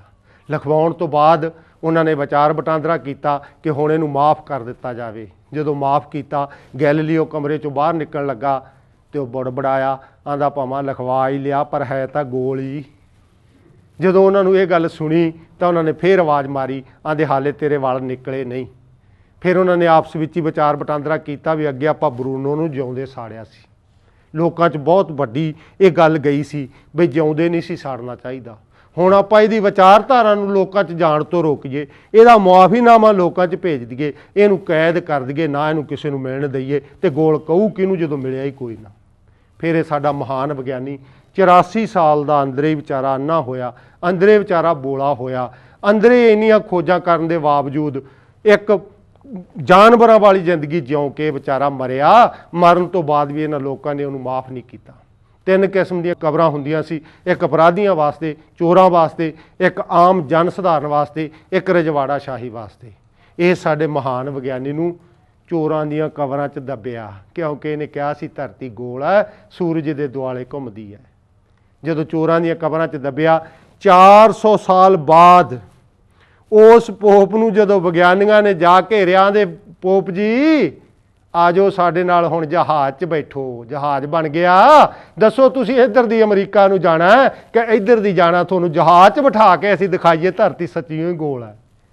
ਜਦੋਂ ਉਹਨਾਂ 'ਤੇ ਇਹ ਵਕਤ ਪਿਆ, ਉਹਨਾਂ ਨੂੰ ਪਤਾ ਲੱਗਾ ਵੀ ਆਪਾਂ ਤਾਂ ਸਾਰੀ ਗੱਲ ਸਿਲੇਬਸ 'ਚ ਜਵਾਕਾਂ ਨੂੰ ਪੜ੍ਹਾਉਣੇ ਆ, ਧਰਤੀ ਚਪਟੀ ਹੈ, ਹੁਣ ਇਹ ਤਾਂ ਗੋਲ ਕਹਿਣ ਵਾਲੇ ਕਈ ਜੰਮ ਪਏ ਤਾਂ ਦੇ ਜਹਾਜ਼ 'ਚ ਬੈਠੋ। ਫਿਰ ਉਹ ਮਹਾਨ ਪੋਪ ਨੇ ਕਿਹਾ, ਆਂਦਾ ਵੀ ਫਿਰ ਇਉਂ ਕਰੋ ਵੀ ਉਹ ਹੁਣ ਗੱਲ ਸਿਲੇਬਸ 'ਚੋਂ ਵਾਪਸ ਲੈ ਲਓ। ਫਿਰ ਸਿਲੇਬਸ 'ਚੋਂ ਚਪਟੀ ਧਰਤੀ ਵਾਲੀ ਗੱਲ ਨੂੰ ਅਸੀਂ ਦਫੇ ਕੀਤਾ ਅਤੇ ਗੋਲ ਵਿਗਿਆਨੀਆਂ ਵਾਲੀ ਗੱਲ ਸਿਲੇਬਸ 'ਚ ਅਸੀਂ ਦਰਜ ਕਰਾਈ। ਉਸ ਤੋਂ ਬਾਅਦ ਪੋਪ ਇੱਕ ਹੋਰ ਬੋਲਦਾ ਹੈ, ਆਂਦਾ ਫਿਰ ਗੈਲੀਲੀਓ ਪਿਆ ਤਾਂ ਅਪਰਾਧੀਆਂ 'ਚ ਹੀ ਹੈ ਨਾ। ਅਤੇ ਫਿਰ ਉਹਦਾ 400 ਸਾਲ ਬਾਅਦ ਮਹਾਨ ਵਿਗਿਆਨੀ ਦਾ ਕਰੰਗ ਚੋਰਾਂ ਦੇ ਵਿੱਚੋਂ ਕੱਢ ਕੇ ਸਨਮਾਨਿਤ ਵਿਅਕਤੀਆਂ ਦੇ ਵਿੱਚ ਲਿਆ ਕੇ ਦੱਬਿਆ ਜਾਂਦਾ। ਐਡਾ ਵੱਡਾ ਤਮਾਚਾ ਇਹਨਾਂ ਦੇ ਮੂੰਹ 'ਤੇ ਵੱਜਾ ਅਤੇ ਇਹੋ ਜਿਹੇ ਅਨੇਕਾਂ ਤਮਾਚੇ ਵੱਜ ਕੇ ਸਿਲੇਬਸ ਦੇ ਵਿੱਚੋਂ ਆਪਣੀਆਂ ਖੇਤਰੀ ਵਿਚਾਰਧਾਰਾਵਾਂ ਨੂੰ ਕੱਢ ਕੇ ਇਹਨਾਂ ਨੇ ਫਿਰ ਉੱਥੇ ਸੁਸ਼ੋਭਿਤ ਕੀਤਾ ਜਿੱਥੇ ਉਹ ਪਹਿਲਾਂ ਸੀ। ਅਤੇ ਇਹਨਾਂ ਵਿਗਿਆਨੀਆਂ ਨੇ ਇਹੋ ਜਿਹੀਆਂ ਕੁਰਬਾਨੀਆਂ ਦੇ ਕੇ ਧਰਤੀ ਨੂੰ ਗੋਲ ਕੀਤਾ ਅਤੇ ਹੋਰ ਅਨੇਕਾਂ ਇਹੋ ਜਿਹੇ ਵਿਚਾਰ ਜਿਹੜੇ ਬ੍ਰਹਿਮੰਡੀ ਵਿਚਾਰ ਆ ਉਹ ਸਿਲੇਬਸ 'ਚ ਦਰਜ ਕਰਵਾਏ ਆ, ਜਿਹੜੇ ਸਾਡੇ ਅੱਜ ਬੱਚੇ ਪੜ੍ਹਦੇ ਆ।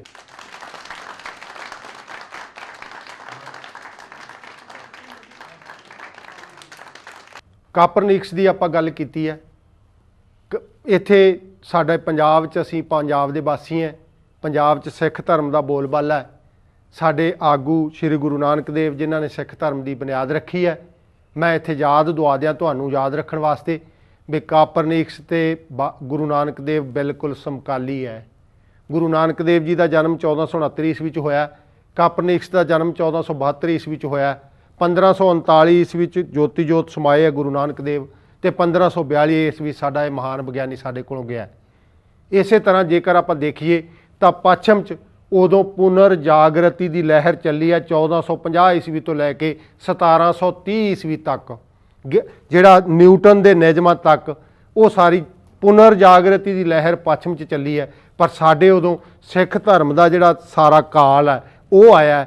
ਸਾਡੇ ਬਰਾਬਰ ਸਾਰੀਆਂ ਖੋਜਾਂ ਪੱਛਮ 'ਚ ਹੋਈਆਂ। ਉਹਨਾਂ ਜਿੰਨੇ ਵੀ ਉਹ ਵਿਗਿਆਨੀ 18-17 ਦੀ ਲਿਸਟ ਬਣੀ ਹੈ ਜਿਨ੍ਹਾਂ ਨੇ ਪੁਨਰ ਜਾਗਰਤੀ ਦੀ ਲਹਿਰ ਚਲਾਈ ਹੈ, ਉਹਨਾਂ 'ਚ ਇੱਕ ਵੀ ਵਿਗਿਆਨੀ ਦਾ ਸਾਡਾ ਨਾਂ ਦਰਜ ਨਹੀਂ ਹੈ।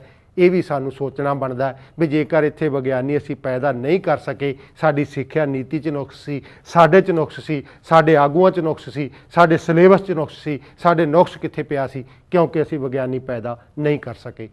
ਇੰਨੀਆਂ ਕੁਰਬਾਨੀਆਂ ਕਰਕੇ ਕੀਤੀ ਹੋਈ ਗੋਲ ਧਰਤੀ ਨੂੰ ਅੱਜ ਦਾ ਜੋਤਿਸ਼ ਸੂਰਜ ਨੂੰ ਇਹਦੇ ਦੁਆਲੇ ਘੁਮਾ ਕੇ ਜੇਕਰ ਜਨਮ ਪੱਤਰੀ ਬਣਾਉਂਦਾ ਤਾਂ ਆਪਾਂ ਉਸ ਜਨਮ ਪੱਤਰੀ ਦਾ ਵੀ ਲੇਖਾ ਜੋਖਾ ਕਰਦੇ ਹਾਂ। ਜੋਤਸ਼ੀ ਜੀ ਮਹਾਰਾਜ ਆ ਕੱਢਣ ਲੱਗੇ ਹਾਂ ਅਸੀਂ ਤੁਹਾਡੀ ਕਿਤਾਬ, ਇਹਦੇ ਨਹੀਂ ਜਲਾ ਧਿਆਨ ਮਾਰ ਲਿਓ, ਅਸੀਂ ਤੁਹਾਡੇ ਵਾਂਗ ਜਨਮ ਪੱਤਰੀਆਂ ਵੀ ਬਣਾਉਣੀਆਂ, ਅਸੀਂ ਉਸ ਇੱਕ ਬੱਚੇ ਨੂੰ ਪੈਦਾ ਕਰਨਾ ਹੈ। ਤੁਸੀਂ ਕਿੱਡਾ ਪਖੰਡ ਲੋਕਾਂ ਦੇ ਨਾਲ ਰਚਦੇ ਆ, ਉਹ ਸਾਰਾ ਕੁਝ ਅਸੀਂ ਤੁਹਾਨੂੰ ਵਿਖਾਉਣ ਲੱਗੇ ਹਾਂ। ਆ ਜਾਓ ਆਪਾਂ ਜਨਮ ਪੱਤਰੀ ਬਣਾਈਏ, ਇੱਕ ਸ਼ਹਿਰ ਦਾ ਨਕਸ਼ਾ ਬਣਾ ਕੇ ਤੁਹਾਡੇ ਸਾਹਮਣੇ ਅਸੀਂ ਜਗਰਾਓਂ ਸ਼ਹਿਰ ਦਾ ਨਕਸ਼ਾ ਬਣਾਉਣ ਲੱਗੇ ਹਾਂ।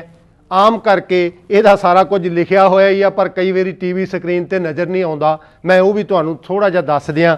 ਇਸ ਪਾਸੇ ਬੱਸ ਅੱਡਾ ਜਗਰਾਓਂ ਹੈ, ਮੋਗਾ ਰੋਡ 'ਤੇ ਪਰਲੇ ਪਾਸੇ ਸ਼ੇਰਪੁਰ ਚੌਂਕ ਜਗਰਾਓਂ ਹੈ, ਇੱਧਰ ਲਾਲਾ ਲਾਜਪਤ ਰਾਏ ਕਾਲਜ ਇੱਕ ਮੰਡੀ ਲੰਘ ਕੇ ਜਗਰਾਓਂ 'ਚ ਆਉਂਦਾ ਹੈ, ਅਤੇ ਉੱਥੇ ਕਮਲ ਚੌਂਕ ਹੈ, ਕੋਸ ਤੋਂ ਬਿਲਕੁਲ ਸਾਹਮਣੀ ਸੜਕ 'ਤੇ ਕਮਲ ਚੌਂਕ ਹੈ।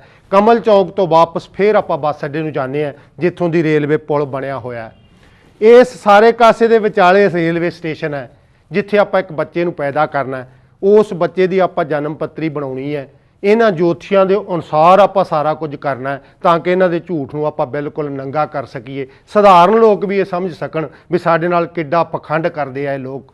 ਆਪਾਂ ਇਹ ਜਨਮ ਪੱਤਰੀ ਬਣਾਉਣ ਵੇਲੇ ਆਪਾਂ ਨੂੰ 2 ਗੱਲਾਂ ਦੀ ਲੋੜ ਪੈਣੀ ਹੈ, ਇੱਕ ਜਨਮ ਸਮਾਂ ਅਤੇ ਇੱਕ ਜਨਮ ਸਥਾਨ।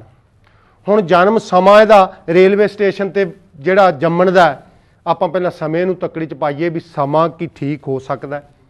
ਜੋਤਿਸ਼ ਕਹਿੰਦਾ ਕਿ ਕਿਸੇ ਵੀ ਬੱਚੇ ਦੀ ਠੀਕ ਜਨਮ ਪੱਤਰੀ ਬਣਾਉਣ ਵਾਸਤੇ 30 ਸੈਕਿੰਡ ਤੱਕ ਦੀ, ਮਿੰਟ ਦੀ ਨਹੀਂ, ਕਈ ਵਾਰੀ ਭੁਲੇਖਾ ਹੁੰਦਾ ਵੀ ਸ਼ਾਇਦ ਮਿੰਟ ਕਹਿਤਾ, ਮਿੰਟ ਨਹੀਂ 30 ਸੈਕਿੰਡ ਤੱਕ ਦੀ ਜਾਣਕਾਰੀ ਹੋਣੀ ਜ਼ਰੂਰੀ। ਜੋਤਸ਼ੀ ਜੀ ਕੀ ਤੁਸੀਂ ਇਸ ਗੱਲ ਨਾਲ ਸਹਿਮਤ ਹੈ? ਤੁਸੀਂ ਆਪਦੀਆਂ ਘੜੀਆਂ ਹੀ ਦੇਖ ਲਓ ਵੀ ਤੁਹਾਡੀਆਂ ਘੜੀਆਂ ਤੇ ਕੀ ਟਾਈਮ ਹੈ ਤੇ ਦੂਜਿਆਂ ਦੀਆਂ ਤੇ ਕੀ ਆ ਜਿਹੜੇ ਕੋਲੇ ਬੈਠੇ ਆ। ਜਦੋਂ ਆਪਾਂ ਟਾਈਮ ਦੇਖਦੇ ਆ ਆਪਾਂ ਨੂੰ ਪਤਾ ਹੁਣ ਇਸ ਵੇਲੇ 9 ਵਜੇ ਹੋਏ ਆ, ਕਿਸੇ ਦੀ ਘੜੀ ਤੇ 9:05 ਵੀ ਹੋਏ ਆ, ਕਿਸੇ ਦੀ ਘੜੀ ਤੇ 9:02 ਵੀ ਆ, ਤੇ ਕਿਸੇ ਦੇ 2-1-2 ਮਿੰਟ ਰਹਿੰਦੇ ਵੀ ਆ। ਤੇ ਫਿਰ ਮੇਰੇ ਪਿਆਰਿਓ ਲੋਕੋ, ਮੇਰਾ ਤੁਹਾਨੂੰ ਸਵਾਲ ਹੈ ਵੀ ਤੁਸੀਂ ਕਿਹੜੀ ਘੜੀ ਫਿਰ ਹਸਪਤਾਲ ਲੈ ਕੇ ਜਾਂਦੇ ਆ ਜਿਹੜੀ 30 ਸੈਕਿੰਡ ਤੱਕ ਦੀ ਕੈਲਕੂਲੇਸ਼ਨ ਕਰਕੇ, ਗਿਣਤੀ ਕਰਕੇ ਤੁਹਾਨੂੰ ਦੱਸਦੀ ਹੈ? ਇਹ ਡਫੂੰਗ ਨਹੀਂ ਤੁਹਾਡੇ ਨਾਲ। ਆਪਾਂ ਅਗਲੀ ਗੱਲ ਕਰੀਏ ਜਨਮ ਸਮੇਂ ਦੀ। ਜਨਮ ਸਮੇਂ ਦਾ ਮਿੰਟ ਜਾਂ ਸੈਕਿੰਡ ਦਾ ਟੱਚ ਕਦੇ ਵੀ ਕਿਸੇ ਬੱਚੇ ਦੇ ਜਨਮ ਤੇ ਲੱਗ ਹੀ ਨਹੀਂ ਸਕਦਾ, ਨਾ ਹੀ ਇਹਨਾਂ ਮੁਤਾਬਕ, ਜੋਤਸ਼ੀਆਂ ਮੁਤਾਬਕ, ਤੇ ਨਾ ਹੀ ਆਪਣੇ ਮੁਤਾਬਕ ਆਪਾਂ ਨਹੀਂ ਲਾ ਸਕਦੇ। ਕਾਰਨ ਕੀ ਹੈ? ਕਿਉਂਕਿ ਜਨਮ ਦਾ ਸਮਾਂ ਇੱਕ ਲੰਬਾ ਸਮਾਂ ਹੈ।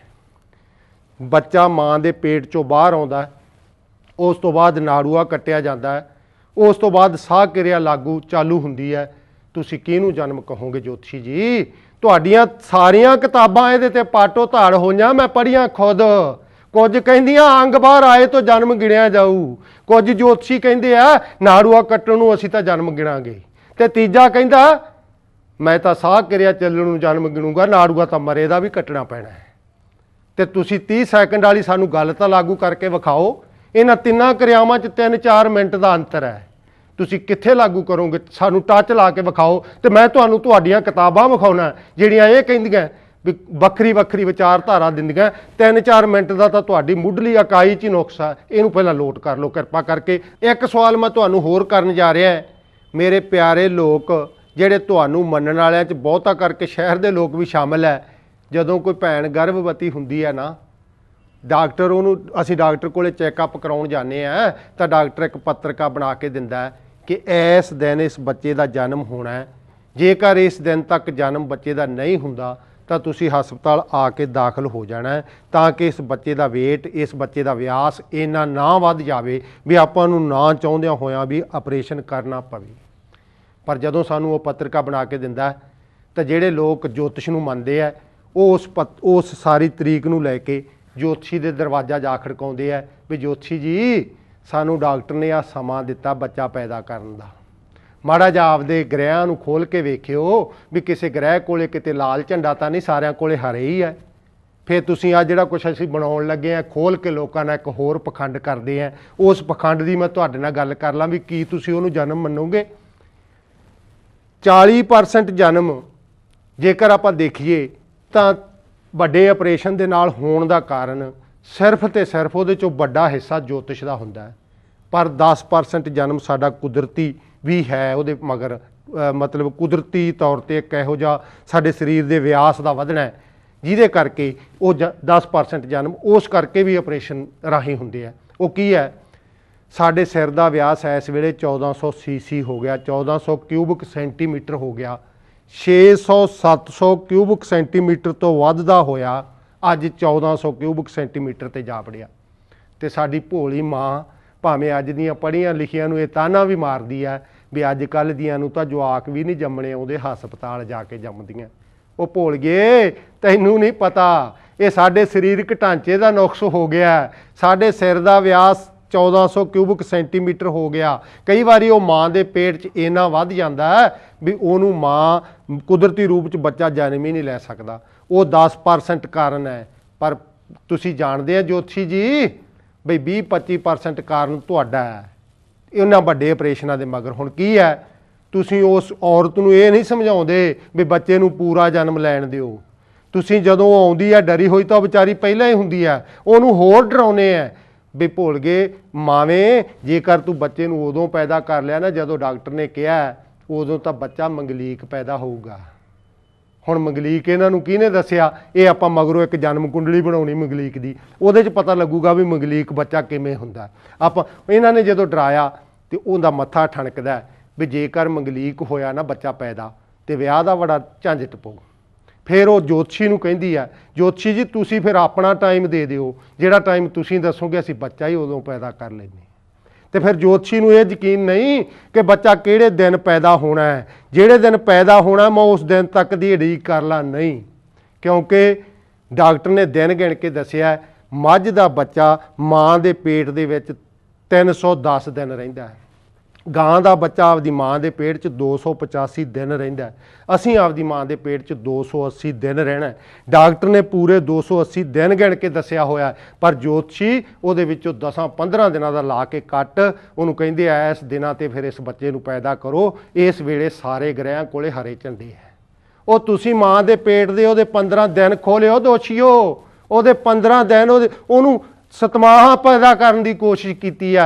ਉਹਦੀ ਜ਼ਿੰਦਗੀ ਦਾ ਇੱਕ ਮਾਂ ਦੇ ਪੇਟ ਦਾ ਹਿੱਸਾ ਹੀ ਤੁਸੀਂ ਖੋਲਿਆ, ਤੁਸੀਂ ਉਹਦੀ ਤੰਦਰੁਸਤੀ 'ਚ ਸ਼ਾਮਲ ਨਹੀਂ ਹੋਏ, ਤੁਸੀਂ ਉਹਨੂੰ ਬਿਮਾਰ ਕਰਨ 'ਚ ਹਿੱਸਾ ਪਾਇਆ। ਇਸ ਮੈਨੂੰ ਤੁਸੀਂ ਦੱਸੋ, ਜਿਹੜੇ ਬੱਚੇ ਦੀ ਮਾਂ ਦੇ ਪੇਟ 'ਚੋਂ 15 ਦਿਨ ਪਹਿਲਾਂ ਬਾਹਰ ਆ ਗਿਆ, ਜਿਹੜੇ ਬੱਚੇ ਦਾ ਨਾੜੂਆ 15 ਦਿਨ ਪਹਿਲਾਂ ਕੱਟਿਆ ਗਿਆ, ਜਿਹੜੇ ਬੱਚੇ ਦੀ ਸਾਹ ਕਿਰਿਆ 15 ਦਿਨ ਪਹਿਲਾਂ ਚੱਲ ਪਈ, ਕੀ ਉਹਨੂੰ ਉੱਪਰਲੇ ਦਾ ਕਿਹਾ ਤੁਸੀਂ ਜਨਮ ਕਹੋਗੇ?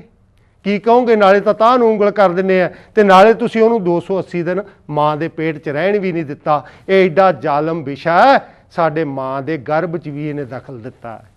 ਇਹੋ ਜਿਹਾ ਇਹਨਾਂ ਦਾ ਜੋਤਿਸ਼ ਹੈ। ਆਪਾਂ ਅਗਲੀ ਗੱਲ ਕਰਦੇ ਹਾਂ, ਇਹਨਾਂ ਘਰਾਂ ਨੂੰ ਫਿਰ ਇਹ ਬਿਠਾਉਂਦੇ ਕਿਵੇਂ ਹੈ। ਇੱਥੇ ਮੈਂ ਤੁਹਾਨੂੰ ਸਾਰਾ ਸ਼ਕਲ ਤੋਂ ਸਮਝਾਊਂਗਾ। ਉਹੀ ਨਕਸ਼ਾ ਜਿਹੜਾ ਆਪਾਂ ਪਹਿਲਾਂ ਬਣਾਇਆ ਸੀ, ਉਸ ਨਕਸ਼ੇ ਅਨੁਸਾਰ ਆਪਾਂ ਪਹਿਲਾਂ ਜਨਮ ਸਥਾਨ ਦੀ ਗੱਲ ਕਰ ਲਈਏ, ਕਿਉਂਕਿ ਜਨਮ ਸਥਾਨ ਦੀ ਗੱਲ ਦੋ ਗੱਲਾਂ ਬਿਨਾਂ ਜਨਮ ਪੱਤਰੀ ਨਹੀਂ ਬਣ ਸਕਦੀ। ਜੇਕਰ ਕਿਸੇ ਟੀਵੀ ਚੈਨਲ ਤੇ ਕੋਈ ਜੋਤਸ਼ੀ ਬੈਠਾ ਹੈ, ਉਸ ਚੈਨਲ ਤੇ ਉਹ ਬੈਠਾ ਹੋਇਆ ਜੋਤਸ਼ੀ ਤੁਹਾਨੂੰ ਜਦੋਂ ਤੁਸੀਂ ਜਨਮ ਤਰੀਕ ਤੇ ਸਮਾਂ ਤੇ ਸਥਾਨ ਲਿਖਾਉਣੇ ਹੈ, ਉਹਦੇ ਲਿਖਣ ਦਾ ਕਾਰਨ ਇਹੀ ਹੁੰਦਾ ਵੀ ਇਹ ਇਹਨਾਂ ਦੋਨਾਂ ਚੀਜ਼ਾਂ ਬਿਨਾਂ ਜਨਮ ਪੱਤਰੀ ਨਹੀਂ ਬਣਾ ਸਕਦੀ। ਹੁਣ ਆਪਾਂ ਜਨਮ ਸਥਾਨ ਵੇਖੀਏ ਵੀ ਕੀ ਇਹ ਸਥਾਨ ਦੀ ਨਿਸ਼ਾਨਦੇਹੀ ਕਿਸ ਤਰ੍ਹਾਂ ਕਰਦੇ। 6.5 ਪਾਕਿਸਤਾਨ 'ਚ ਹੋਇਆ, 7.5 ਹੈ, ਤੇ ਬੰਗਲਾਦੇਸ਼ 'ਚ 7.5 ਹੋਏ ਹੈ। 1 ਘੰਟੇ ਦਾ ਉਹ ਜਿਹੜਾ ਵਕਫਾ ਹੈ ਉਹ ਇਹਨਾਂ ਨੇ ਭਾਰਤ 'ਚ ਅਖਾਂਸ਼ਾਂ ਤੇ ਰਖਸ਼ਾਂਸ਼ਾਂ ਦੇ ਮੁਤਾਬਕ ਵੰਡਿਆ ਹੋਇਆ ਹੈ। ਇੱਕ ਸੂਰਜ ਜਿਹੜਾ ਕਿ ਚਮਕ ਰਿਹਾ ਹੈ, ਉਸ ਸੂਰਜ ਦੀ ਇਸ ਰੇਲਵੇ ਸਟੇਸ਼ਨ ਤੇ ਕੋਣਕ ਸਥਿਤੀ ਕੀ ਹੈ, ਇਹਨੂੰ ਇਹ ਸਮਾਂ ਕਹਿੰਦੇ ਆ।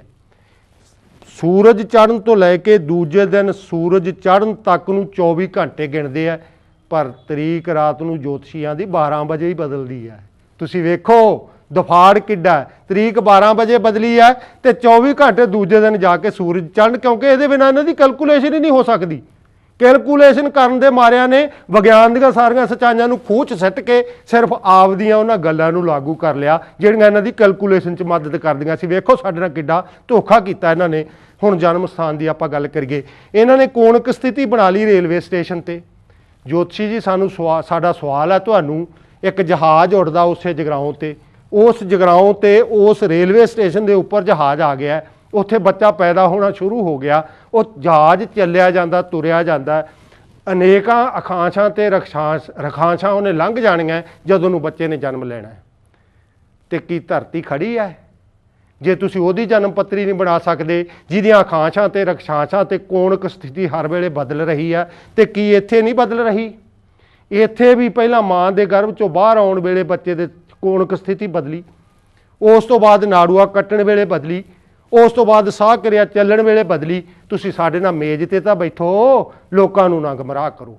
ਸਾਡੇ ਨਾਲ ਮੇਜ਼ ਤੇ ਆਓ, ਅਸੀਂ 5 ਲੱਖ ਤੁਹਾਨੂੰ ਹੱਥ 'ਚ ਵੀ ਫੜਾਈਏ। ਤੁਹਾਨੂੰ ਇਹੋ ਜਿਹੇ ਸਵਾਲ ਹੈ ਜਿਹੜੇ ਅਸੀਂ ਕਰਨੇ ਆ। ਤੁਸੀਂ ਆਏ ਨਾ ਕਹੋ ਖਨੀ ਅੱਗ 'ਚ ਤੁਰਨ ਦਾ ਕਰਦੇ ਆ ਜਾਂ ਪਾਣੀ ਤੇ ਚੱਲਣ ਦਾ, ਕੋਈ ਉਹੋ ਜਿਹਾ ਸਵਾਲ ਨਹੀਂ। ਤੁਹਾਡੇ ਮੁਤਾਬਕ ਤੁਸੀਂ ਉਹਨੂੰ ਹੱਲ ਕਰ ਸਕਦੇ ਆ, ਤੁਸੀਂ ਵਿਗਿਆਨ ਸਾਬਤ ਕਰਦੇ ਆ, ਤਾਂ ਆਓ ਸਾਡੇ ਨਾਲ ਮੇਜ਼ ਤੇ ਬੈਠੋ, ਆਪਾਂ ਇਹਨੂੰ ਹੱਲ ਕਰੀਏ। ਜਨਮ ਤੇ ਸਥਾਨ ਦਾ ਧਿਆਨ ਰੱਖਦਿਆਂ ਹੋਇਆਂ ਆਪਾਂ ਹੁਣ ਇਹਨਾਂ ਅਨੁਸਾਰ ਇਸ ਬੱਚੇ ਦੀ ਜਨਮ ਕੁੰਡਲੀ ਬਣਾਉਣ ਲੱਗੇ ਆ। ਇਹ ਬੱਚਾ ਇੱਥੇ ਪੈਦਾ ਹੋਇਆ, ਇਸ ਬੱਚੇ ਦੇ ਦੁਆਲੇ ਇਹ ਸਾਰੇ ਘਰਾਂ ਨੂੰ ਗ੍ਰਹਿਆਂ ਨੂੰ ਕਿਸ ਤਰ੍ਹਾਂ ਬਿਠਾਉਂਦੇ ਆ, ਕਿਸ ਤਰ੍ਹਾਂ ਲੋਕਾਂ ਦੇ ਵਿੱਚ ਪ੍ਰਚਾਰਦੇ ਆ, ਉਹ ਸਾਰਾ ਕੁਝ ਮੈਂ ਤੁਹਾਨੂੰ ਸਥਾਨਕ ਲੋਕਾਂ ਨੂੰ ਧਿਆਨ 'ਚ ਰੱਖਦਿਆਂ ਹੋਇਆਂ ਸਥਾਨਕ ਹੀ ਨਕਸ਼ਾ ਬਣਾ ਕੇ ਉਹਦੇ ਦੁਆਲੇ ਸਾਰੇ ਸ਼ਹਿਰ ਦੇ ਉਸ ਸੜਕਾਂ ਉੱਤੇ ਉਹਨਾਂ ਲੋਕਾਂ ਨੂੰ ਘੁਮਾ ਕੇ ਗ੍ਰਹਿਆਂ ਵਾਂਗ ਹੀ ਆਪਾਂ ਇਹ ਤੋਂ ਕੰਮ ਲਵਾਂਗੇ, ਕਿਉਂਕਿ ਸੌਖਾ ਇਸੇ ਤਰ੍ਹਾਂ ਹੀ ਸਮਝਿਆ ਜਾ ਸਕਦਾ। ਇਹਨਾਂ ਨੇ ਕਿਤਾਬਾਂ ਨੂੰ ਐਡਾ ਗੁੰਝਲਦਾਰ ਬਣਾਤਾ ਵੀ ਉਹਨਾਂ ਕਿਤਾਬਾਂ ਨੂੰ ਪੜ੍ਹਨਾ ਕੋਈ ਖਾਲਾ ਜੀ ਦਾ ਵਾੜਾ ਨਹੀਂ। ਮੈਨੂੰ ਤਾਂ ਧੰਨਵਾਦ ਕਰੂੰਗਾ ਮੈਂ ਸਾਥੀ ਪੂਰਨ ਕੌਂਕੇ ਦਾ, ਜਿਨ੍ਹਾਂ ਨੇ ਮੈਨੂੰ ਇਹਦਾ ਲੱਥਾ ਕਰਕੇ ਦੱਸਿਆ। ਮੇਰੀ ਹਿੰਦੀ ਥੋੜ੍ਹੀ ਜਿਹੀ ਕਮਜ਼ੋਰ ਸੀ, ਬਾਕੀ ਉਹਨਾਂ ਨੇ ਸੰਸਕ੍ਰਿਤ ਵੀ ਪੜ੍ਹੀ ਹੈ, ਉਹਨਾਂ ਨੇ ਬਹੁਤ ਸ਼ਬਦਾਂ ਦਾ ਮੈਨੂੰ ਲੱਥਾ ਕਰਕੇ ਦਿੱਤਾ, ਬਹੁਤ ਸਾਰੇ ਕਾਸੇ ਦਾ ਮੈਨੂੰ ਦੱਸਿਆ, ਫੇਰ ਹੀ ਮੈਂ ਇਹਨੂੰ ਪੜ੍ਹਨ ਦੇ ਕਾਮਯਾਬ ਹੋਇਆ। ਸੋ ਆਪਾਂ ਇਹਨੂੰ ਇਸੇ ਅਨੁਸਾਰ ਖੋਲ੍ਹ ਕੇ ਦੇਖੀਏ, ਜੋਤਿਸ਼ ਅਨੁਸਾਰ ਇਹ ਇਸ ਤਰ੍ਹਾਂ ਇਹਨਾਂ ਸਾਰੇ ਇੱਥੇ ਬੱਚਾ ਪੈਦਾ ਹੋਇਆ। ਆ ਜਿਹੜਾ ਇਹਨੂੰ ਇਹ ਲਗਨ ਦਾ ਘਰ ਕਹਿੰਦੇ ਆ, ਇਹ ਘਰ ਹੈ ਕਿੱਥੇ ਅਸਲ 'ਚ? ਜਦੋਂ ਇਹ ਬੱਚਾ ਇੱਥੇ ਰੇਲਵੇ ਸਟੇਸ਼ਨ ਤੇ ਪੈਦਾ ਹੋਇਆ ਤਾਂ ਇਹਨਾਂ ਨੇ ਪੂਰਬ ਵੱਲ ਨੂੰ ਰੇਲਵੇ ਸਟੇਸ਼ਨ ਤੋਂ ਇੱਕ ਸਿੱਧੀ ਲਾਈਨ ਖਿੱਚੀ ਹੈ। ਉਸ ਪੂਰਬ ਦੇ ਵਿੱਚੋਂ ਜਿਹੜੀ ਰਾਸ਼ੀ ਉਦੇ ਹੋ ਰਹੀ ਹੈ, ਜਿਹੜੀ ਰਾਸ਼ੀ ਉਸ ਵੇਲੇ ਬਾਹਰ ਆ ਰਹੀ ਹੈ, ਉਸ ਰਾਸ਼ੀ ਨੂੰ ਇਹ ਲਗਨ ਦਾ ਘਰ ਕਹਿੰਦੇ ਆ। ਤੇ ਉੱਥੇ ਹੀ ਉਹ ਰਾਸ਼ੀ, ਉੱਥੇ ਉਸ ਰਾਸ਼ੀ ਦਾ ਸਵਾਮੀ, ਉੱਥੇ ਉਹਦੇ ਵਿੱਚ ਕਿਹੜਾ ਇਸ ਵੇਲੇ ਗ੍ਰਹਿ ਆਇਆ ਹੋਇਆ ਇਹ ਨੋਟ ਕਰਦੇ ਆ। ਜਿਵੇਂ ਆਪਾਂ ਦੇਖੀਏ ਬਈ MLA ਸਾਹਿਬ ਆ ਜਿਹੜੇ ਉਹ 1 ਨੰਬਰ 'ਚ ਆਏ, ਲਗਨ ਦਾ ਘਰ ਆ। ਉਸ ਵੇਲੇ ਪੂਰਬ ਦੇ ਵਿੱਚ ਉਸ 30 ਡਿਗਰੀ ਦੇ ਕੋਣ ਤੇ ਸਥਾਨਕ MLA ਆ ਜਿਹੜਾ ਜਗਰਾਉਂ ਦਾ, ਉਹ ਗੱਡੀ ਲਈ ਜਾਂਦਾ ਹੈ। ਤੇ ਜਿਹੜਾ 5 ਨੰਬਰ ਹੈ, 5 ਨੰਬਰ ਤੇ SSP ਸਾਹਿਬ। ਉਦੋਂ ਬਾਅਦ 30 ਦੇ ਕੋਣ ਹੋਰ ਆਪਾਂ 3 ਛੱਡਤੇ, ਜਿਹੜਾ ਅਗਲਾ ਕੋਣ ਆ ਉਹ 5 ਨੰਬਰ ਆਉਂਦਾ। 5 ਨੰਬਰ ਕੋਣ 'ਚ SSP ਸਾਹਿਬ ਜਗਰਾਉਂ ਵਾਲੇ ਗੱਡੀ ਲਈ ਆਪਦੀ ਜਾਂਦੇ ਆ। ਇਸੇ ਤਰ੍ਹਾਂ 7 ਨੰਬਰ 'ਚ ਜੋਤਸ਼ੀ ਜੀ ਤੁਰੇ ਜਾਂਦੇ ਆ। ਸੜਕਾਂ ਨੂੰ ਧਿਆਨ 'ਚ ਰੱਖਣਾ ਆਪਾਂ, ਇੱਥੇ ਹੀ ਇਹ ਸਾਰਾ ਕੁਝ ਜਾਂਦਾ। ਗੱਡੀ ਲਈ ਉਹ ਇੱਥੇ ਜਾਂਦੇ ਆ, SSP ਸਾਹਿਬ ਇੱਥੇ ਜਾਂਦੇ ਆ। ਆ ਜਿਹੜਾ ਜਗਰਾਉਂ ਦਾ ਜੋਤਸ਼ੀ ਆ ਉਹ ਇੱਥੇ ਪੈਦਲ ਤੁਰਿਆ ਜਾਂਦਾ। ਤੇ ਇਸੇ ਤਰ੍ਹਾਂ ਲੋਕ ਆਗੂ ਇੱਥੇ ਜਾਂਦਾ। ਇਹ ਸਾਰੇ ਕਾਸੇ ਨੂੰ ਧਿਆਨ 'ਚ ਰੱਖ ਕੇ ਇਹ ਫਿਰ ਘਰਾਂ ਦੇ ਨੰਬਰ ਲਾ ਕੇ, ਉਹਨਾਂ ਰਾਸ਼ੀਆਂ ਦੇ ਨੰਬਰ ਲਾ ਕੇ ਇਹਨਾਂ ਸਾਰਿਆਂ ਨੂੰ ਤੈਅ ਕਰ ਲੈਂਦੇ ਆ ਵੀ ਕੌਣ ਕਿੱਥੇ ਜਾ ਰਿਹਾ। ਜੇ ਇਹਨਾਂ ਨੂੰ ਆਪਾਂ ਚੰਦ ਮੰਨ ਲਈਏ, ਇੱਕ ਨੂੰ ਸੂਰਜ ਮੰਨ ਲਈਏ, ਇੱਕ ਨੂੰ ਬੁੱਧ ਮੰਨ ਲਈਏ, ਇੱਕ ਨੂੰ ਬ੍ਰਹਿਸਪਤੀ ਮੰਨ ਲਈਏ, ਤਾਂ ਇੱਥੇ ਸਮਝ ਲਓ ਵੀ ਉਹ ਗ੍ਰਹਿ ਲਿਖੇ ਜਾਣਗੇ। ਇਸ ਨਕਸ਼ੇ ਦਾ ਆਪਾਂ ਇੰਨਾ ਹੀ ਆਸਰਾ ਲੈਣਾ ਸੀ। ਹੁਣ ਇਸ ਤੋਂ ਮਗਰੋਂ ਆਪਾਂ ਅਗਲੀ ਗੱਲ ਕਰਦੇ ਹਾਂ। ਜਿਹੜਾ ਇਸ ਸਾਰੇ ਕਾਸੇ ਨੂੰ ਫਿਰ ਉਹ ਜਿਹੜੀ ਅਸਲ 'ਚ ਇਹ ਜਨਮ ਪੱਤਰੀ ਬਣਾਉਂਦੇ ਆ, ਜਿਹੜੇ 12 ਘਰ ਬਣਾਉਂਦੇ ਆ, ਉਹਦੇ 'ਚ ਕਿਹੜੇ ਤਰੀਕੇ ਨਾਲ ਫਿੱਟ ਕਰਦੇ ਆ, ਉਹ ਇਹਦੋਂ ਆਪਾਂ ਅਗਲੀ ਸ਼ਕਲ 'ਚ ਸਮਝਦੇ ਹਾਂ। ਅਗਲੀ ਸ਼ਕਲ ਤੁਹਾਨੂੰ ਮੈਂ ਵਿਖਾਉਣ ਜਾ ਰਿਹਾ। ਵੇਖੋ, ਜਗਰਾਉਂ ਰੇਲਵੇ ਸਟੇਸ਼ਨ ਤੇ ਪੈਦਾ ਹੋ ਰਹੇ ਬੱਚੇ ਦੀ ਉਸੇ ਦੀ ਜਨਮ ਪੱਤਰੀ। ਹੁਣ ਇੱਕ ਨੰਬਰ ਦੇ ਵਿੱਚ ਜਿਹੜਾ ਕਿ ਲਗਨ ਦਾ ਘਰ ਆ, ਇਹਦੇ 'ਚ MLA ਸਾਹਿਬ ਇਹਨਾਂ ਨੇ ਲਿਖਿਆ, ਆਪਾਂ ਲਿਖਿਆ ਕਿਉਂਕਿ ਉਹ 1 ਨੰਬਰ 'ਚ ਜਾਂਦੇ ਸੀ। 5 ਨੰਬਰ 'ਚ SSP ਸਾਹਿਬ ਸੀ, ਆਪਾਂ ਲਿਖਤਾ। ਇਸੇ ਤਰ੍ਹਾਂ 7 ਨੰਬਰ ਦੇ ਵਿੱਚ ਜੋਤਸ਼ੀ ਜਗਰਾਉਂ ਜਾਂਦਾ ਸੀ, ਉਹ ਵੀ ਆਪਾਂ ਲਿਖਤਾ।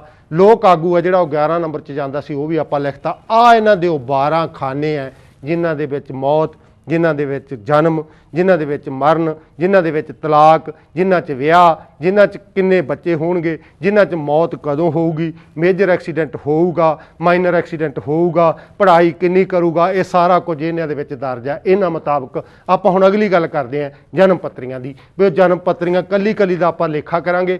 ਇਸ ਬੱਚੇ ਨੂੰ ਜਿਹੜੇ ਨੂੰ ਆਪਾਂ ਜਗਰਾਉਂ ਤੇ ਪੈਦਾ ਕੀਤਾ ਹੈ, ਆਪਾਂ ਜੇ ਇਸੇ ਦੀ ਕੋਈ ਜਨਮ ਪੱਤਰੀ ਨੂੰ ਮੰਨੀਏ ਵੀ ਇਸੇ ਦੀ ਕੋਈ ਜਨਮ ਪੱਤਰੀ ਹੈ, ਤਾਂ ਇਸ ਜਨਮ ਪੱਤਰੀ ਅਨੁਸਾਰ ਇਸ ਪੈਦਾ ਹੋਏ ਬੱਚੇ ਦਾ ਵਿਆਹ ਨਹੀਂ ਹੋ ਸਕਦਾ ਇਹਨਾਂ ਮੁਤਾਬਕ।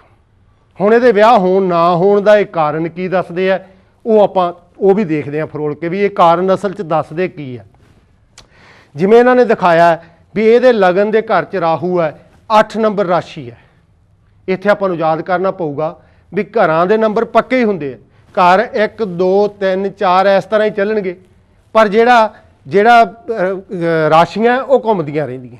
ਇਸੇ ਕਰਕੇ 8 ਨੰਬਰ ਰਾਸ਼ੀ ਹੈ ਇਸ ਬੱਚੇ ਦੇ ਜਨਮ ਵੇਲੇ।